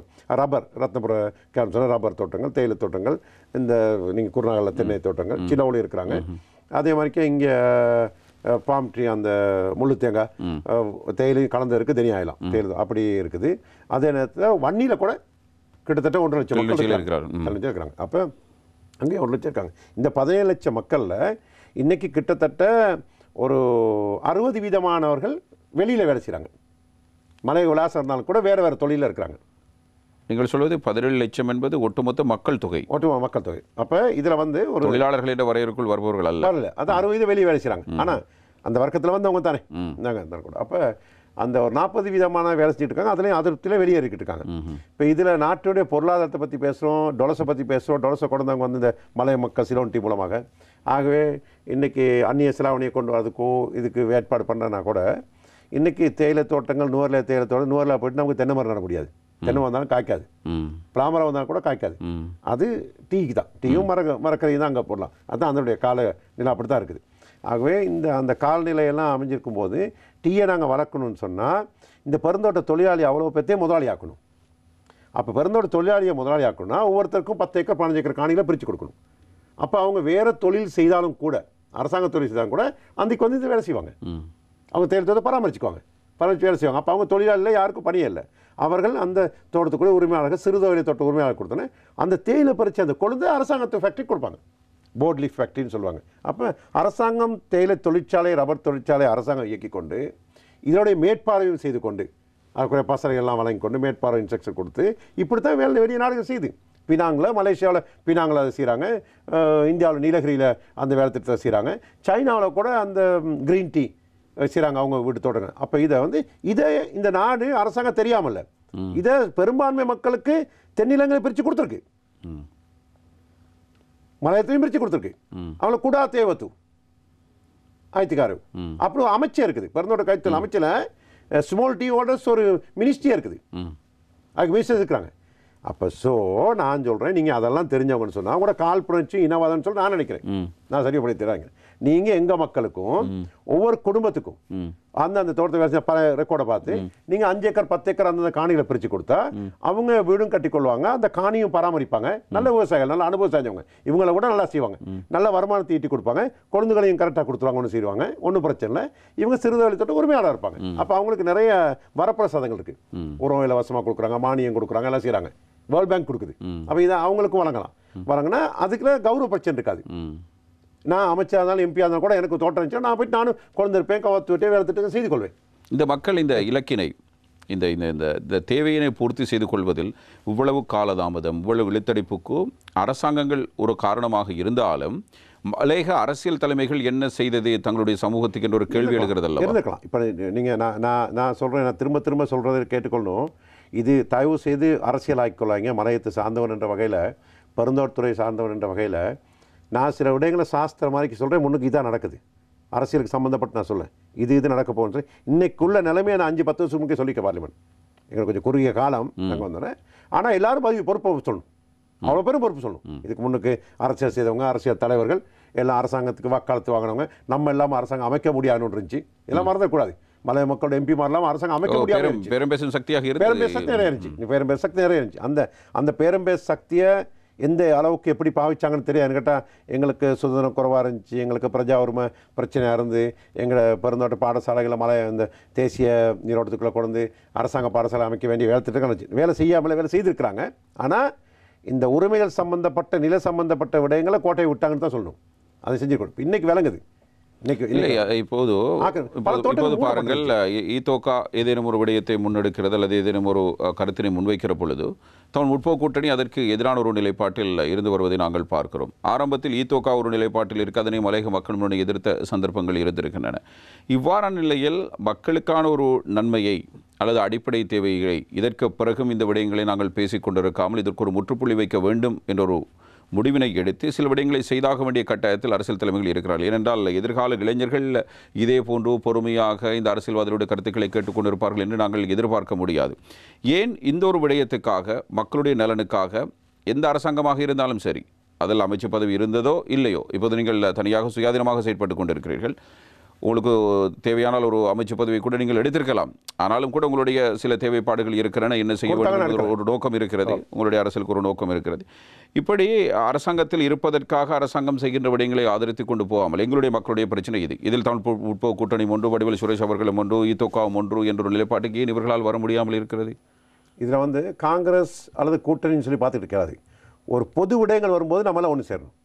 இப்போ சரி, இந்த பொது வராட்டி எதிர்காலத்தில் மலைய மக்கள் அதுக்கு தக்க பதிலையும் கொடுப்பாங்க, மாற்றம் செய்வாங்க. மாற்றம் தேவை. இன்றைக்கி இதிலெல்லாம் எல்லாத்துலேயும் மாற்றம் தேவை. ஆகவே இந்த மாற்றம் தேவை என்று சொல்கிறது எல்லாமே நம்ம ஃப்ரெண்ட்ஸ் தான், யாருக்கு பிளவு ஏற்படுத்துகிற சொல்ல அவ்வளோ பேர் இந்த பொது பிரச்சனை ஒன்றாகணும். நான் ஒரு என்னுடைய காரியாலயத்தை தனியாக வச்சு அவ்வளோ பற்றி அழைச்சேன் நான் ஒரு கடிதம் மூலமாக. பொது பிரச்சனை நாங்கள் ஒன்றாகணும். அந்த பொது பிரச்சனை நம்ம ஒன்றாகி இருந்தோம்னாலே இவ்வளோ சம்பளம் இடிப்பறிவு வராது. இன்னைக்கு சம்மந்தம் போயிருப்பாங்க. இன்னைக்கு கம்பெனி இன்றைக்கி பெரிய ஆகிட்டாங்க.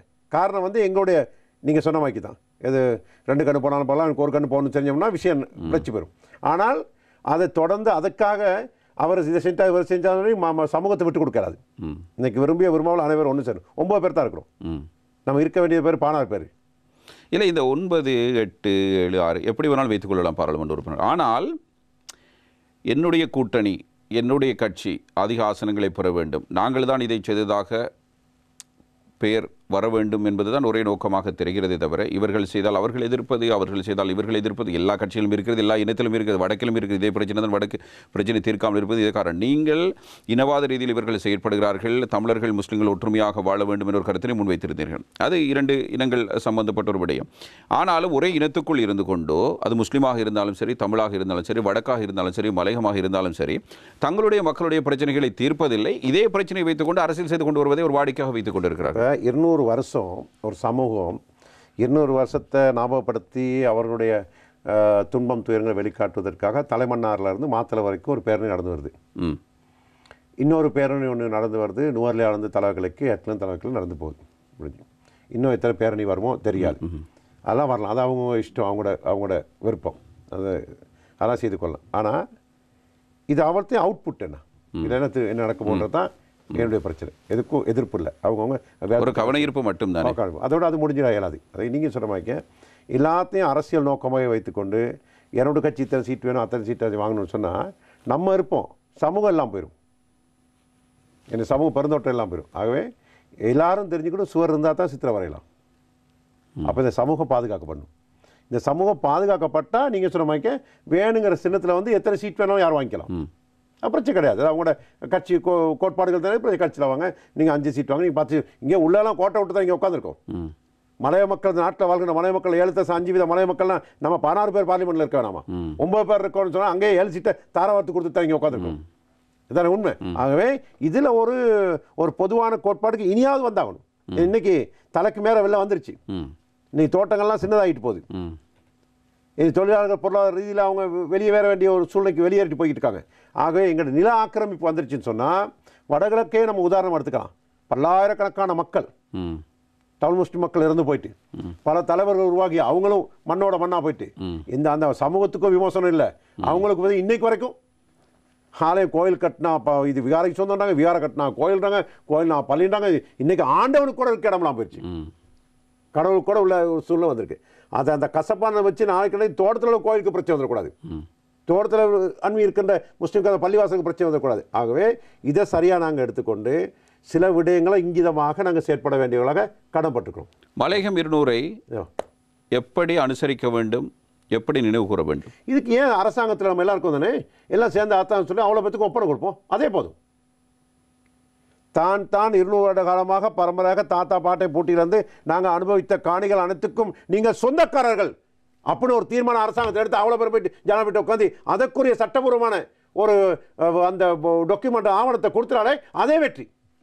ஏன் அதை செய்யாமல்? அதான் என்னுடைய வேண்டுகோள், என்னுடைய செயற்பாடு அதான். அதான் சொல்லணும். நான் தெளிவாக சொன்னேன். அண்மையில் ஜனாதிபதியுடன் சந்திப்பில் ராஜாங்க அமைச்சர் அரவிந்த்குமார் கலந்து கொண்டார். அதில் இதோகா உறுப்பினர்கள் கலந்து கொண்டார்கள். நீங்கள் அதில் பங்கேற்றிருக்கவில்லை. இந்த பேச்சுவார்த்தை பற்றி உங்களுக்கு தெரியுமா? தெரியும். நீங்கள் ஏன் இதை பற்றி எதுவும் பேசவில்லை? இப்படித்தானே இர்ஃபான் அவர்களே, இப்போ நான் என்னை சுய விமர்சனம் செஞ்சுக்க நான் விரும்புகிறேன். நான் 34 வயசில் பார்லிமெண்ட்டுக்கு போனேன். 34 வயசில் பார்லிமெண்ட் போகும்போது என்னுடைய நிலப்பாடு, என்னுடைய நிலைமை ஒரு மாதிரி இருந்துச்சு. திரும்ப நான் போகும்போது 40 நான் போனேன், 44 போனேன். அப்படி போகும்போது இன்றைக்கி என்னுடைய வயது 53 வயது. இன்றைக்கி நான் சிந்திக்க வேண்டியது நிறைய விஷயங்கள் இருக்குது. ஆகவே அன்னைக்கு இந்த செயற்பாடு, அன்னைக்கு இந்த அரசியல் செயற்பாடுகளில் நிறைய குறைகளுக்கெல்லாம் தாறுமாறாக போயிட்டு ஆய்வுன்னு இது அங்கே மக்களுக்கு வெற்றி கிடச்சிச்சா இது கிடச்சிச்சு அப்படின்னு ஒரு நிலைமையில் நிற்கணும். நான் இன்றைக்கி தள்ளப்பட்டிருக்கிறேன். ஒட்டுமொத்த மலைய மக்கள் சார்பாக சிந்திக்கணும். இன்றைக்கி நீங்கள் பார்த்தீங்கன்னா அதனால நீங்கள் தேசிய கட்சி ஒன்றில் இருக்கு. இல்லை ஆர்மூர் தொண்டமான் அவர்கள் இருந்தால் நாங்கள் சரியோ பிள்ளையோ அவருடைய செயற்பாடு, அவருடைய வீரத்தன்மையை மறந்துட முடியாது. இந்த மாதிரி ஒரு சூழ்நிலை ஆர்மூர் தொண்டமான் அவர்கள் இன்னைக்கு மலை தலைமை தாங்கி வந்திருந்தா இன்னைக்கு இந்த நிலைமை இருக்கா நான் நினைக்கிறேன். நான் நெருங்கி பழகிறேன். அவரும் இருந்தார், மிக நீண்ட காலம் இருந்தார். இன்னைக்காக மோசமாக பாதிக்கப்பட்டிருக்கு மலையகம், இன்னைக்கு மோசமாக பாதிக்கப்பட்டிருக்கு. ஆகவே அப்படின்னு நினைக்கிறேன். அதே நேரத்தில் இன்னைக்கு சந்திரசேகரன் அவர்கள் நல்ல இருந்தார். இன்றைக்கி அவரும் உயிரோடு இல்லை. ஆகவே இன்றைக்கி ஆர்மூர் தொண்டமான் அவர்களும் இல்லை, சந்திரசேகரன் அவர்களும் எல்லாம் இருக்கும்போது நாங்களும் வந்து அரசியல் ரீதியில் ஓட்டுக்காக அடுத்த முறை தேர்தல் விட்டுறது எப்படி என்ன செய்யறேன்னு சொல்லி ஷார்ட்கட் வேலை செய்துக்கிட்டு அரசாங்கத்துக்கு வக்காலத்து வாங்கிட்டு செய்து கொடுத்தோம்னு சொன்னால் என் சமூகத்துக்கு துரோகியாக மாறிடுவேன். இல்லை, அவர்களும் அதைத்தானே செய்தார்கள். இல்லை, அவர்களை நீங்கள் முன்மாதிரியாக எடுக்கிறீர்கள். அவர்கள் இப்போது உயிரோடு இல்லை. இருந்த காலத்தில் அவர்களை நீங்கள் ஏற்றுக்கொள்ளவும் இல்லை, அவர்களை புரிந்து கொள்ளவும் இல்லை. உயிருடன் இல்லாததற்கு பிறகு அவர்களை பற்றி நீங்கள் பேசுகிறீர்கள். எதை எடுத்துக்கொள்வது? அன்னைக்கு இருந்த மலைகள் வேறு, இன்றைக்கு இருக்க மலைகள். அதை நான் சொன்னேன். இந்த 6 monthsல, இந்த 6 மாதத்தில் 9000 ஹெக்டேர் காணிகள் காடாக்கப்பட்டது. இன்றைக்கி 15000. நேற்று கிடைத்த இதன்படி 15000 ஏக்கர் காணிகள் காடாக்கப்பட்டதன் விளைவாக இந்த காடாக்கப்பட்ட நீ இருக்கிற இடத்துக்கே இருக்க நம்ம தோட்டத்தில் இருக்கிற வீட்டுக்கு முன் தோட்டம் பின் தோட்டமும் சொந்தமாக கொடுன்றதுக்கே இங்கே இழுபறியாக இருக்கிற நேரத்தில் இந்த 15000 ஹெக்டேர்ஸ் காணிகள் காடாக்கப்பட்டதை இதை நீங்கள் துப்புரவு பண்ணுங்கள், கல்டிவேட் பண்ணுங்கன்னா கண்டிப்பாக வெளியாடுறது தாங்கக்கூடிய போகிறாங்க. கொலனின்னு சொல்லுவாங்க எங்களோட பிரதேசம். கொலனியாக தான் ஆக போகுது. கொலனி ஆகப்படும் போது வெளியார்கள் அங்கே வந்து குடியமர்த்தப்படும் போது எங்கள் மக்களுடைய எதிர்கால சந்ததிக்கு நாங்கள் செய்கிற துரோகமாயிரும். ஏன்னு கேட்டால் பாதுகாப்பு பிரச்சனை வரும், எதிர்காலம் வரலாம், வராமல் இருக்கலாம், எது நடக்கலாம். அப்போ எங்களுக்கு கசப்பான அனுபவம் இருக்குது 83 அதெல்லாம். ஆக இதெல்லாம் வந்த பிறகு இன்றைக்கி இருக்கிற நம்ம மலையகம்னா எங்களுக்கு ஒரு விலாசம், எங்களோட அடையாளம் மலையகமாக இருக்குது. அவங்க எங்களோட அடையாளம் இல்லாமல் போயிடுன்ற ஒரு சந்தேகமும் ஒரு பயம் இருக்குது. நீங்கள் இதை பதிவு பண்ணிக்கலாம் இன்னும் 10 வருஷம் நாங்கள் பேசும்போது. ஆகவே இந்த இந்த இந்த 15,000 ஹெக்டேர் காணி காடாயிருச்சு, இது புலி கரடியெல்லாம் வருது, தோட்டக்கு சிக்கலாது, இதை உடனே சுத்தப்படுங்க செய்யுங்க அப்படின்னோடனே நிச்சயமாக அந்த காணி பகிர்ந்தளிக்கப்படும் போது வெளியார்கள் அங்கே வந்து குடியமரும் போது எவ்வாறான நிலைமை எதிர்காலத்தில் நடக்க போன்ற ஒரு சந்தேகம் வரும்போது இன்னைக்கு இருக்கிறவங்களோட உரிமை தான் நம்ம கேட்டுக்கிட்டு இருக்கோம். இப்போ இருக்கிற வீட்டுக்கும் காணிக்கும் அனுபவிக்கிறதுக்கும் உரிமைகள் கொடுங்க தான் நாங்கள் கேட்டுக்கொண்டிருக்கோம். அப்போ இளைஞர்கள் தொழில் வாய்ப்பு இல்லாத இளைஞர்கள் மலையத்தை கூடுதலாக இருக்கிறாங்க. சுயதொழில் வேலை திட்டங்கள், தொழிற்சாலைகளாக மூடப்பட்டிருக்கு. இவ்வாறு சூழ்நிலை நடந்து கொண்டிருக்கு. அப்போ நாட்டில் இருக்கிற நிலைமை எனக்கு உங்களுக்கு தெரியாமல்லே. சில விடயங்களை வெளிப்படையாக பேசலாம், சில விடயங்களை வெளிப்படையாக பேச முடியாது. இன்றைக்கி கிழக்கில் அங்கே காணி வாவுன்னு பைசா வச்சா நான் தலையை கொண்டு வரேன் அப்படின்றார் முன்னாள் அமைச்சர் ஒருத்தர். முன்னாள் அமைச்சர் சொல்ல தலையை கொண்டு வரேன் கழனி கவனி, யாரோட தலையை கொண்டு வராருன்னு அவருக்கு தெரியாது தலை. அப்போ அதெல்லாம் எங்களை ஒரு ஒரு சிந்திக்க வைக்க வேண்டிய ஒரு நிலைமையாக இருக்குது செயற்பாடுகள்லாம். அப்போ இப்படிலாம் பேசுகிறாங்க. அவருடைய கருத்தில் நீங்கள் பெரிதாக இல்லை, நாங்கள் பெரிதாக காட்டி கூட இந்த நாட்டில் வாழ்கின்ற பெரும்பான்மை சிங்கள மக்களை அவர் உசிப்படுத்துறாருன்னு சொல்ல இல்லையா, வலுவுற்றாருன்னு விளங்கலையா? இளைஞர்களை வலு விட்டுறாங்க. இது செஞ்சாங்க தானே. இது 89 செஞ்சாங்க, 87 செஞ்சாங்க, 83 செஞ்சாங்க. இதெல்லாம் எங்களை பின்னடைவு காரணம் தானே. அப்போ இதெல்லாம் செய்தாங்க. லயங்களை தோட்ட லயங்களை நெருப்பி வச்சாங்க, பிறந்தோட பாடசாலை நெருப்பி வச்சாங்க, கோவில்களை நெருப்பி வச்சாங்க.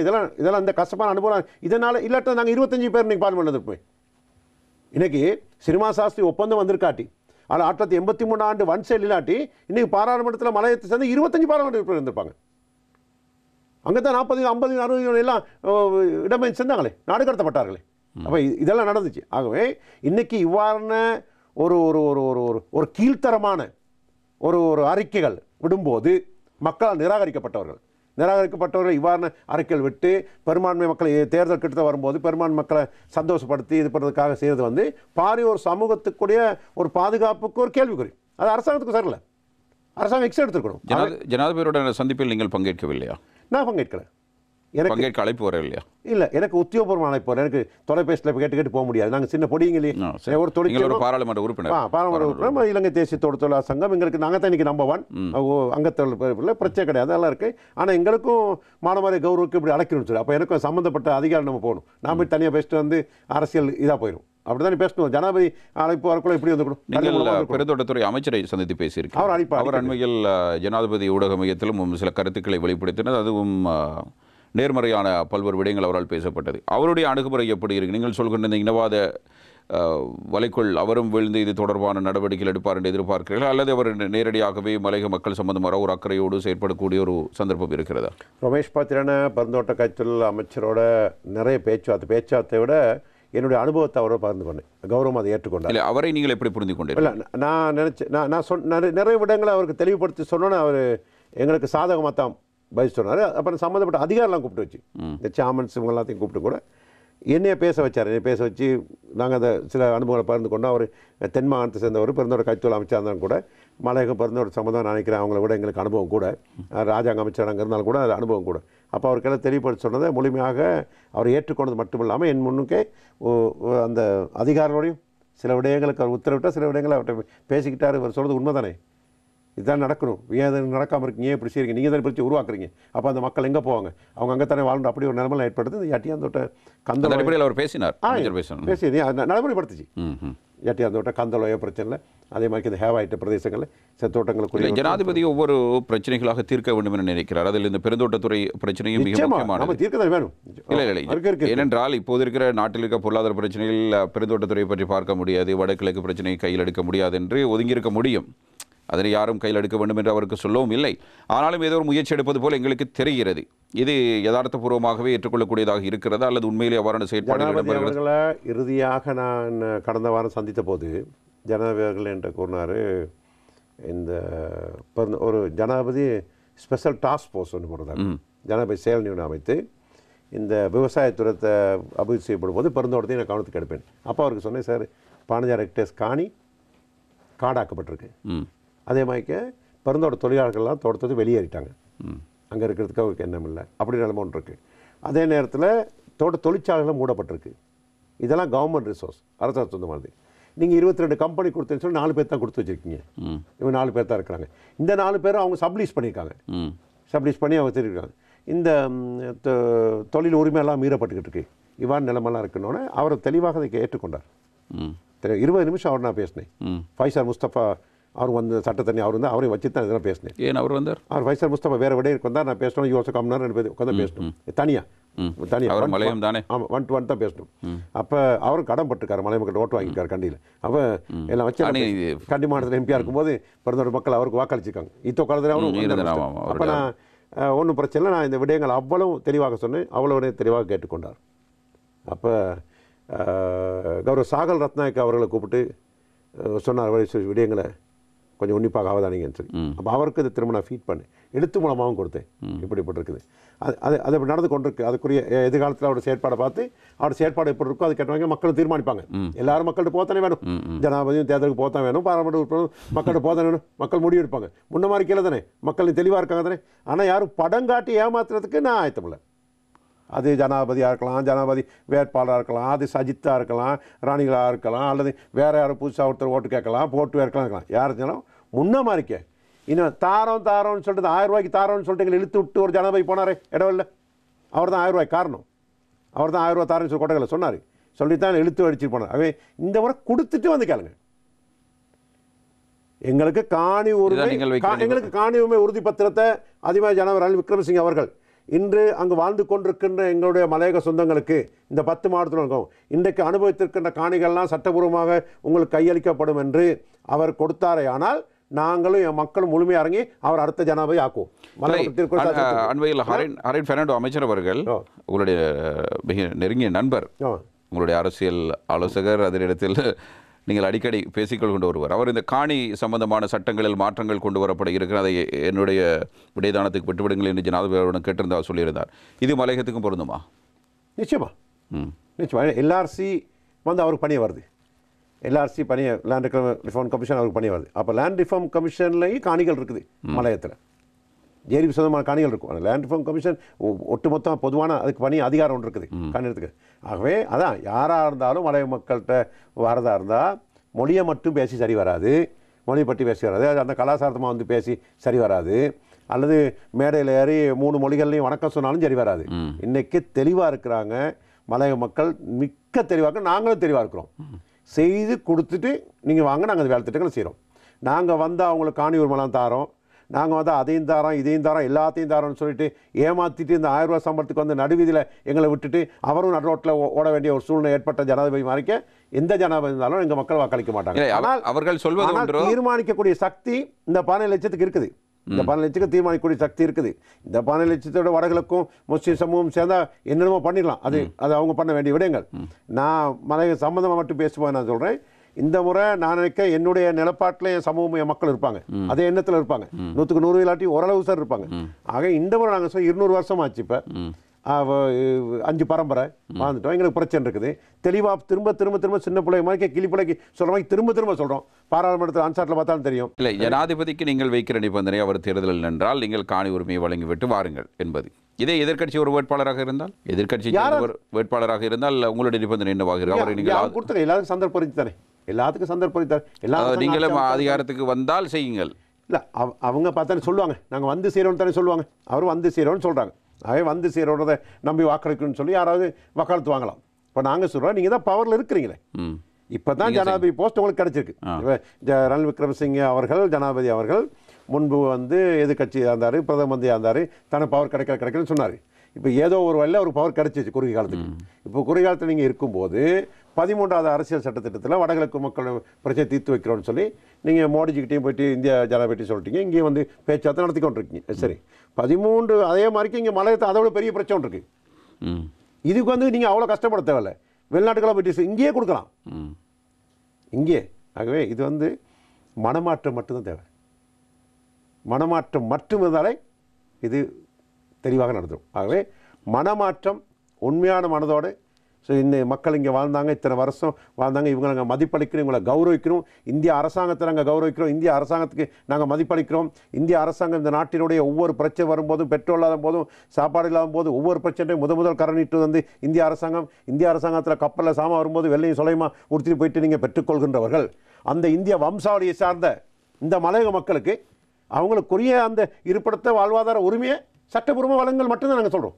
அதை வழங்கினீங்கன்னா அப்போ அது உண்மையாக ஏற்றுக்கொள்ளலாம், கௌரவிக்கக்கூடியதாக இருக்கும். அதை செய்யுங்க தான் கேட்டுக்கொள்கிறோம். எதிர்க்கட்சித் தலைவர் சஜித் பிரேமதாஸ் அவர்கள் 13 நாளான அதிகார பரவலாக்கல் குறித்து அண்மையில் காலியில் இடம்பெற்ற ஒரு கூட்டத்தில் பேசியிருக்கிறார்.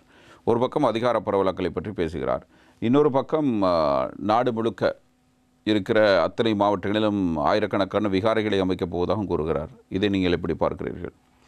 அவருடைய தலைமையில் பாராளுமன்ற தெரிவு செய்யப்பட்ட அடிப்படை 2 முறை எங்கள் மக்கள் சந்தர்ப்பம் கொடுத்தாங்க, நாங்கள் உட்பட. அவரை ஜனாதிபதி ஆக்குவதற்கு கூடுதலான வாக்குகளை மலை மக்கள் அளித்தார்கள். மலை மாவட்டத்தில் அவர் வெற்றி பெற்றார். 2ஆவது முறை பிரதம மந்திரி ஆகிறதுக்கு ஒரே ஒற்றுழைப்பு கொடுத்தாரு. அவங்க மக்கள் தான் கொடுக்கல. சஜித் பிரேமதாஸ் அவர்களுக்கு தமிழ் முஸ்லீம் மக்கள் ஒட்டு மொத்தமானதை கொடுத்தாங்க. இப்போ இருக்க எம்பி வர எண்ணி பார்த்தாலே தெரியும். ஜனாதிபதி ஆகுவதற்கும் தமிழ் முஸ்லீம் மக்கள், வடகிழக்கு மக்கள் பிரிவு எல்லாமே பார்த்தா அவருக்கு கொடுத்தாங்க. 2 சந்தர்ப்பம் கொடுத்தாச்சு. அடுத்த தடவை சந்தர்ப்பம் இல்லை. இப்போ அந்த ஆட தெரியாமல் பூமி கோள் மாதிரி செஞ்சுக்கிட்டு இருக்கக்கூடிய சந்தர்ப்பம் கிடையாது. இப்போ ஒரு ஜனாதிபதி இருக்கிறாரு, ஒரு ஜனாதிபதி இருக்காரு, ஜனாதிபதி சரியோப்படியே ஒரு ஜனாதிபதி இருக்கிறாரு. அவர் அதிகாரமிக்க ஜனாதிபதியாக இருக்கிறாரு. சர்வதேச ரீதியில் ஏற்றுக்கொள்ளக்கூடிய ஜனாதிபதியாகவும் இருக்கிறார். இலங்கையில் ஏற்றுக்கொள்ளாங்களோ இல்லையோ தெரியாது, அப்படி இப்படி இருக்குது. ஆனால் சர்வதேச மூலியம் அவர் ஏற்றுக்கொள்ளு சொல்லி நீங்களும் தெரிஞ்ச உண்மை பார்த்து கொண்டிருக்கிறோம். சில பிரச்சனைகளை தற்காலிகமாக தீர்த்து வச்சிருக்கிறார், நிரந்தரமாக இருக்குன்னு சொல்லி நாங்கள் பிரார்த்தித்துக்கிறோம். அந்த சந்தர்ப்பத்தில் இப்போ அவர் இந்த குறுகிய காலத்தில் என்னென்ன செய்வார் நாங்கள் பார்த்து கொண்டிருக்கிறோம். அவே இந்த ஜனாதிபதி அவருடைய முழுமையான பவரை பாவிச்சு இப்போ எதிர்கட்சி தலைவர் சொல்லிட்டு இருக்காரு, இங்கே அவருக்கு செய்யக்கூடிய தன்மை இருக்குது தானே, அப்போ அவர் செய்யட்டும். என்னத்தான் இருந்தாலும் ஒரு வருஷத்தில் எல்லா மக்கள் மத்தியிலும் போகணும். இன்னும் ஒரு வருட காலத்தில் என்னுடைய கணப்பீடு படி ஜனாதிபதி ஒருத்தரும் போகணும், பாராளுமன்ற உறுப்பினர் எல்லாரும் போகணும். ஆகவே மக்கள் அதுக்குரிய பதிலை கொடுக்கணும். இன்னும் ஒரு தடவை சஜித்துக்கு சந்தர்ப்பம் வழங்க நீங்கள் தயாரா? மக்கள் தயார்னா நான் தயார். மக்கள்கிட்ட தான் கேட்கணும். நான் என்னுடைய மக்கள்கிட்ட கேட்பேன் என்ன செய்யுது அப்படின்னு சொல்லி. அவர் தான் எங்கள் மக்கள் நிராகரித்தார் பதவியை பொறுத்தவரையில். அவர் இன்னும் நீங்கள் மன்னிக்கவில்லை. அதை பொறுத்தவரை அவர் மன்னிப்பு கேட்கணும் எங்கள் மக்கள்கிட்ட. அதை சொல்லி அவர் மன்னிப்பு கேட்காதற்கு நீங்கள் இன்னும் அவரை மன்னிக்கவில்லை. இல்லை இப்போ இவ்வளோ சொல்லி ஆனால் அதை எந்த கூட்டத்துக்கு போகிறதில்லை, எந்த ஒரு குரூப் மீட்டிங்க்கும் நான் போகிறதில்ல, எந்த வீடுக்கு நான் போகிறதில்லை, எந்த வீடுக்கு போகிறது. அதுக்குன்னு சொல்லி இது அரசியல் பாய்ச்சல் வடிவு செஞ்சு கண்டோம் அப்படி ஒரு கதை ஒன்று தானே, அதெல்லாம் இல்லை. அங்கனைக்கு இல்லை. அப்படி தான் நான் அமைச்சு பதவி வாங்கிட்டு போயிருப்பேன். அமைச்சு ஆயத்தமாக இருக்கு, நான் அதுக்கு போக விரும்பலை. எனக்கு இவங்க 2 பேரும் என்ன செய்வோம்னு சொல்லி நாங்கள் பார்த்துக்கிட்டு இருக்கிறோம். எனக்கு இந்த ஒரு வருஷத்தில் அமைச்சு பதவியை எடுத்துகிட்டு ஏன் மக்களை கொண்டு போய் கஷ்டம் எனக்கு போட முடியாது. நாங்கள் தான் சில கோரிக்கைகளை முன் வச்சிருக்கோமே. மலையகம் 200 மக்கள் எங்களுடைய மலையகம் தான் எங்களுடைய தாய்நாடு, மலையகம் தான் எங்கள் தாய்நாடு, மலையகம் தான் எங்களுடைய விலாசம். ஆகவே மலையகம் எங்களுடைய தாய் என்ற வகையில் நாங்கள் எங்களோட கோரிக்கை வச்சுருக்கோம். இது அகிம்சை வழியில் கேட்டுக்கோம். நாங்கள் என்றைக்குமே மலைய மக்கள் ஆயுதம் எந்த கிடையாது, ஆயுதம் ஏந்தவும் மாட்டோம். அதே மாதிரி இனவாதத்தை தூண்டவங்களும் கிடையாது. நாட்டை நேசித்தவர்கள், நாட்டுக்கு வேலை செஞ்சுக்கிட்டு இருக்கிறவங்க எங்கள் மக்களுடைய உரிமைகளை கொடுத்துருங்க. இப்போ நுவர்லியாவில் கொடுக்கலாம், அதே மாதிரி பதிலில் கொடுக்கலாம். எங்களுக்கு ரத்னபுரி, கேகாலில், களுத்துறை, காலி மாத்திரை சைடுகளையும் குருநாதத்துலேயும் சிறுபான்மை வாழ்ந்து கொண்டிருக்க மக்களுக்கும் அவங்களுக்கு அதிகாரத்தை கொடுத்து அவங்களுக்கு சுதந்திரமாக வாழ விட்டு இந்த நாட்டுடைய பிரஜைன்னு சொல்லி வார்த்தையில் சொல்லாமல் உண்மையில் இதாக்கலுங்க. அதே மாதிரி எங்களுடைய அந்த தமிழ் மொழி அமலாக்கம், இந்த தமிழ் மொழி அமலாக்க இல்லாதனால தான் இன்றைக்கி 700 மில்லியன் திரைச்சேரில் இருக்குது. இன்னைக்கு தமிழ் மொழி இதை சாதாரண தீர்த்து வைத்திருக்கலாம்.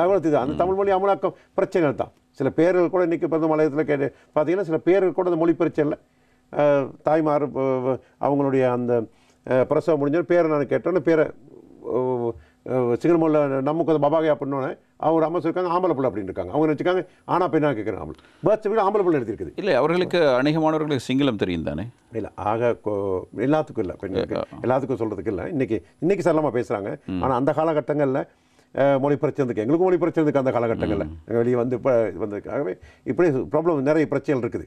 ஆகவே இந்த தமிழ் மொழி அமலாக்கமும் உண்மையாக ஒட்டுமொத்தமாக தமிழ் பிரதேசங்களில் போலீஸ் நிலையங்களில் போலீஸ் உத்தியோகஸ்தர்கள் இது இனவாதம் அல்ல, இது வைத்தியசாலைகளில் இந்த வேளத்தில் தமிழ் மொழி உத்தியோகம் போடலாம், பேசலாம். இன்றைக்கி நீதிமன்றங்களில் வழக்குகள் கூட இன்றைக்கி வடகிழக்கு மாதிரிக்கே இங்கே மலையக நீதிமன்றங்களில் தமிழில் வாதாடக்கூடிய அதிகாரத்தை கொடுத்தா நிறைய சட்டத்தரணிகள் இன்றைக்கி மலையத்தை உருவாக்கியிருக்காங்க.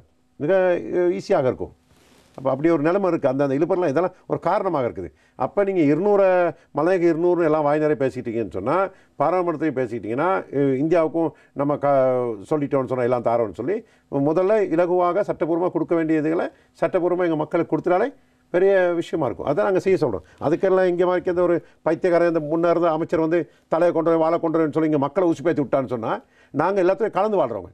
அப்போ எங்களோட கலந்து வாழ்கிற எங்கள் மக்களுக்கு ஆபத்து. ஒவ்வொரு முறையும் இர்ஃபான் அவர்களே கடந்த காலங்களில் வடகிழக்கில் ஒரு பொம்பு வெடிக்கும் போது ரத்னபுரையில் கேகாலில் தோட்டத்து மக்கள் எல்லாம் காட்டில் போய் தங்குவாங்க நைட்டுக்கு. ஒரு பிரேதங்கள் வரும்போது அந்த யுத்த காலங்களில் வரும்போது அந்த மக்கள் சிறுபான்மை வாழ்ந்து கொண்டு அஞ்சு ஒளிஞ்சு கஷ்டப்பட்டு வாழ்ந்து கொண்டு இருக்காங்க. ஒரு சின்ன பிரச்சனை வந்து ரத்னபுரம் ராயத்தை நெருப்பு வச்சுருவாங்க. ஒரு சின்ன பிரச்சனை கேகலில் இது பண்ணிடுவாங்க. தனியா பகுதிகள் அப்படி இப்படியெல்லாம் ஒரு கசப்பான அனுபவம். நாங்கள் முகம் கொடுத்தவங்க, பிரச்சனைகளுக்கு முகம் கொடுத்தவங்க. நீங்கள் ஒவ்வொரு சந்தர்ப்பங்களிலும் இப்பொழுது நீங்கள் இத்தோக்காவில் ஆரம்பித்தீர்கள். அதுக்கு பிறகு தேசிய கட்சிகள் தான் உங்களுடைய அங்கத்துவம் இருக்கிறது. இது உங்களுடைய அரசியலை சாதகமாக்குகிறதா அல்லது இது உண்மைக்கு சாதகம்? சில நேரம் உரிமை பிரச்சனைகளை வெல்வதில் பாதகமான ஒரு இல்லை, நான் சாதனைகளை படைச்சிருக்கிறேன். இல்லை எனக்கு சாதகமாக இருக்கிறதா என்பதை என்னுடைய நீங்கள் ஸ்ரீலங்கா சுதந்திர கட்சியில் இருக்கிறீர்கள், ஐக்கிய தேசிய கட்சியில் இருக்கிறீர்கள், இப்பொழுது எஸ்ஜேபியில் இருக்கிறீர்கள். இல்லை இர்ஃபான் அவர்களே, அப்படி ஒன்று அவங்க என்னையோடு இருக்காங்க, நான் அவங்களோட இருக்கலை. அவங்களே அழைத்துக் கொள்கிறார்கள். அவங்க என்னையோட இருக்காங்க, நான் அவங்கள நான் இப்பயும் சொல்கிறேன். அவங்களுக்கு தான் நாங்கள் தேவையை ஒழிய அந்த காலமாக்கே அவங்க எங்களுக்கு தேவைன்னு சொல்லி போக வேண்டிய அவசியம் இல்லை. இன்றைக்கி நான் சொல்கிறேன். அப்போ இந்த அரசாங்கங்கள் தேசிய கட்சிகளில் நான் மட்டும் அவ்வளோ பேர் ஒட்டுமொத்தமாக சிறுபான்மை மக்கள் அவ்வளோ பேர் இருந்திருக்காங்க. பட்டியல் போட்டு சொல்லலாம், அவ்வளோ பேரும் சொல்லலாம். அப்போ அவ்வளோ பேர் இருந்திருக்காங்க அரசாங்கத்தில். நம்மளோட அஷ்ரப் அவர்கள், முஸ்லீம் கவுன்சில் அமைச்சர் தலைவர் அவர்கள், இன்றைக்கி அவர் ஒரு இல்லாட்டியும் கூட சந்திரிகாவும் காமின் சாணக்கடை இதில் வந்து ஹெலிகாப்டரில் வந்தார். ஒரு ஹெலிகாப்டரில் இங்கே போய்ட்டு இன்னொரு ஜனபதி சந்திச்சார், ஏற்படுத்தினார். அதை அவங்க மக்கள் சார்பான வேலை திட்டங்கள் செஞ்சிருப்பார். அதே மாதிரிக்க சிறுபான்மை கட்சியில் தலைவர் அவ்வளோ பேரும் வடக்கு உட்பட எல்லாம் போயிட்டு ஆளுங்கட்சிகளோடு சேர்ந்து வேலை திட்டங்கள் செய்திருக்காங்க. அது அவங்க என்னுடைய கேள்வி அதல்ல. நீங்கள் அங்கத்துவம் வகிப்பது தேசிய கட்சிகளில். நீங்கள் அதாவது மலையகத்தினுடைய தனித்த கட்சிகள் நீங்கள் இல்லை, ஆரம்பத்தில் இருந்தீர்கள். இப்போது இல்லை, மலையக மக்கள் முன்னணியும் இல்லை, இத்தோக்காவிலும் இல்லை, கூட்டணியிலும் இல்லை. நீங்கள் எஸ்எல்எஃபியில் இருந்திருக்கிறீர்கள், யூஎன்பியில் இருந்திருக்கிறீர்கள், இப்பொழுது எஸ்ஜேபியில் இருக்கிறீர்கள். இது உங்களுடைய அரசியலுக்கு சாதகமா? மக்களுடைய உரிமைகளில் வெல்கின்ற விடயங்களில் உங்களுக்கு பாதகமான பிரச்சனை ஏற்படும். ஏனென்றால் அந்த கட்சியினுடைய தலைமை நீங்கள் சொல்கிற விடயத்திற்கு வடிவேலு சுரேஷ் நீங்கள் வாய் மூடுங்கள், அதை நாங்கள் பார்த்துக் கொள்கிறோம் என்றால் நீங்கள் என்ன செய்வது என்று கேள்வி வருகிறது. இவர்களுக்கு என்றாலும் கொஞ்சம் பேரம் பேசுவதற்கான ஒரு வாய்ப்பாகவும் இருக்கிறது. உங்களுக்கு அப்படி இல்லை. அதான் நான் கேட்கிறேன், உங்களுக்கு சாதகமாக பாதகமா என்று. இர்ஃபான் அவர்களே, மலையகத்தில் வந்து தமிழ் பிரதிநிதித்துவம் மட்டுப்படுத்தப்பட்டது நுவர்லியா மாவட்டத்தில் மாத்திரம்தான். நான் பதிலில் போயிட்டு தமிழ் பிரதிநிதித்துவம் உருவாக்கினேன். அங்கே தமிழ் உறுப்பினர் இல்லை. மிக கடைசியாக ஒருத்தர் ஃபுட்பாலில் வரமைக்கு வருவார், இல்லாட்டி யாரோ இறந்தா ஒருத்தர் வருவார், அப்படி தான் நெக்ஸ்ட்டு இருந்தாங்க. நான் நுவர்லியா மாவட்டத்தில் இருந்து போய் வாக்கு பதிய வச்சு சரித்திரத்தை முதற் தடவையாக 2004 2 தமிழ் பேசும் பாராளுமன்ற உறுப்பினர்கள் பதில் மாவட்டத்தில் உருவாக்கி அப்படி செவிச்சு வந்தேன். இன்றைக்கும் 2 பாராளுமன்ற உறுப்பினரும் போன பாராளுமன்ற 2 பேர் இருந்தோம். அப்போ போயிட்டு அது மக்களுக்கு அங்கே உள்ளவங்களுக்கு தெரியும், உருவாக்கி ஏற்படுத்தி 2 MP உருவாக்கிட்டேன். இன்றைக்கி நாளைக்கு நான் இல்லாட்டியும் கூட வேறு யாராவது வருவாங்க, ஏபிசி யாரும் 2 பேர் வரக்கூடிய நிலைமையை உருவாக்கி வந்தோம். அப்போ அதை உருவாக்கி வரும்போது இன்றைக்கி பிரதேச செயலம் மற்ற சம்மந்தம் சிம்பிள் நான் பேசினேன், பிரதேசம் அதை உருவாக்கி செய்தோம். இந்த வேலை திட்டங்கள் செய்தோம். தேசிய கட்சியில் இருக்கும்போது சில விடயங்களை லேசாக அணுகி செயற்படுத்தி கொள்ளலாம். அது தமிழ் முஸ்லீமில் இருக்கிறாங்க. இன்றைக்கி அலி சபரி எடுத்துக்கிட்டால் அவர் இருப்பார். முன்னே அலை மௌலானான்னு கேட்டால் அவர் எஸ்எல்பியில் முழுமையாக இருந்தார். அதே மாதிரி யூஎன்பி ஏசிஎஸ் அமீட்னு கேட்டால் அவர் யூஎன்பி இருந்தார். அப்படி இருந்தார். அப்படி இருக்கத்தானே வேணும். ஒட்டு கடைசியாக இறுதியாக முடிவு சமூகத்துக்கு நல்லா நினச்சினா சார் தானே. அதனால் இலங்கை தொழிலாளர் காங்கிரஸும் பிள்ளை இல்லை, தமிழ் முற்போக்கு கூட்டணியும் பிள்ளை இல்லை. அவங்க இப்போ நீங்கள் சொன்ன மாதிரி பேரம் பேச சக்தி அப்படி வரும். அப்படிலாம் வரும்போது இந்த தேசிய கட்சிகளையும் எனக்கு முன்னுக்கு வேலாயுதம் இருந்தார்.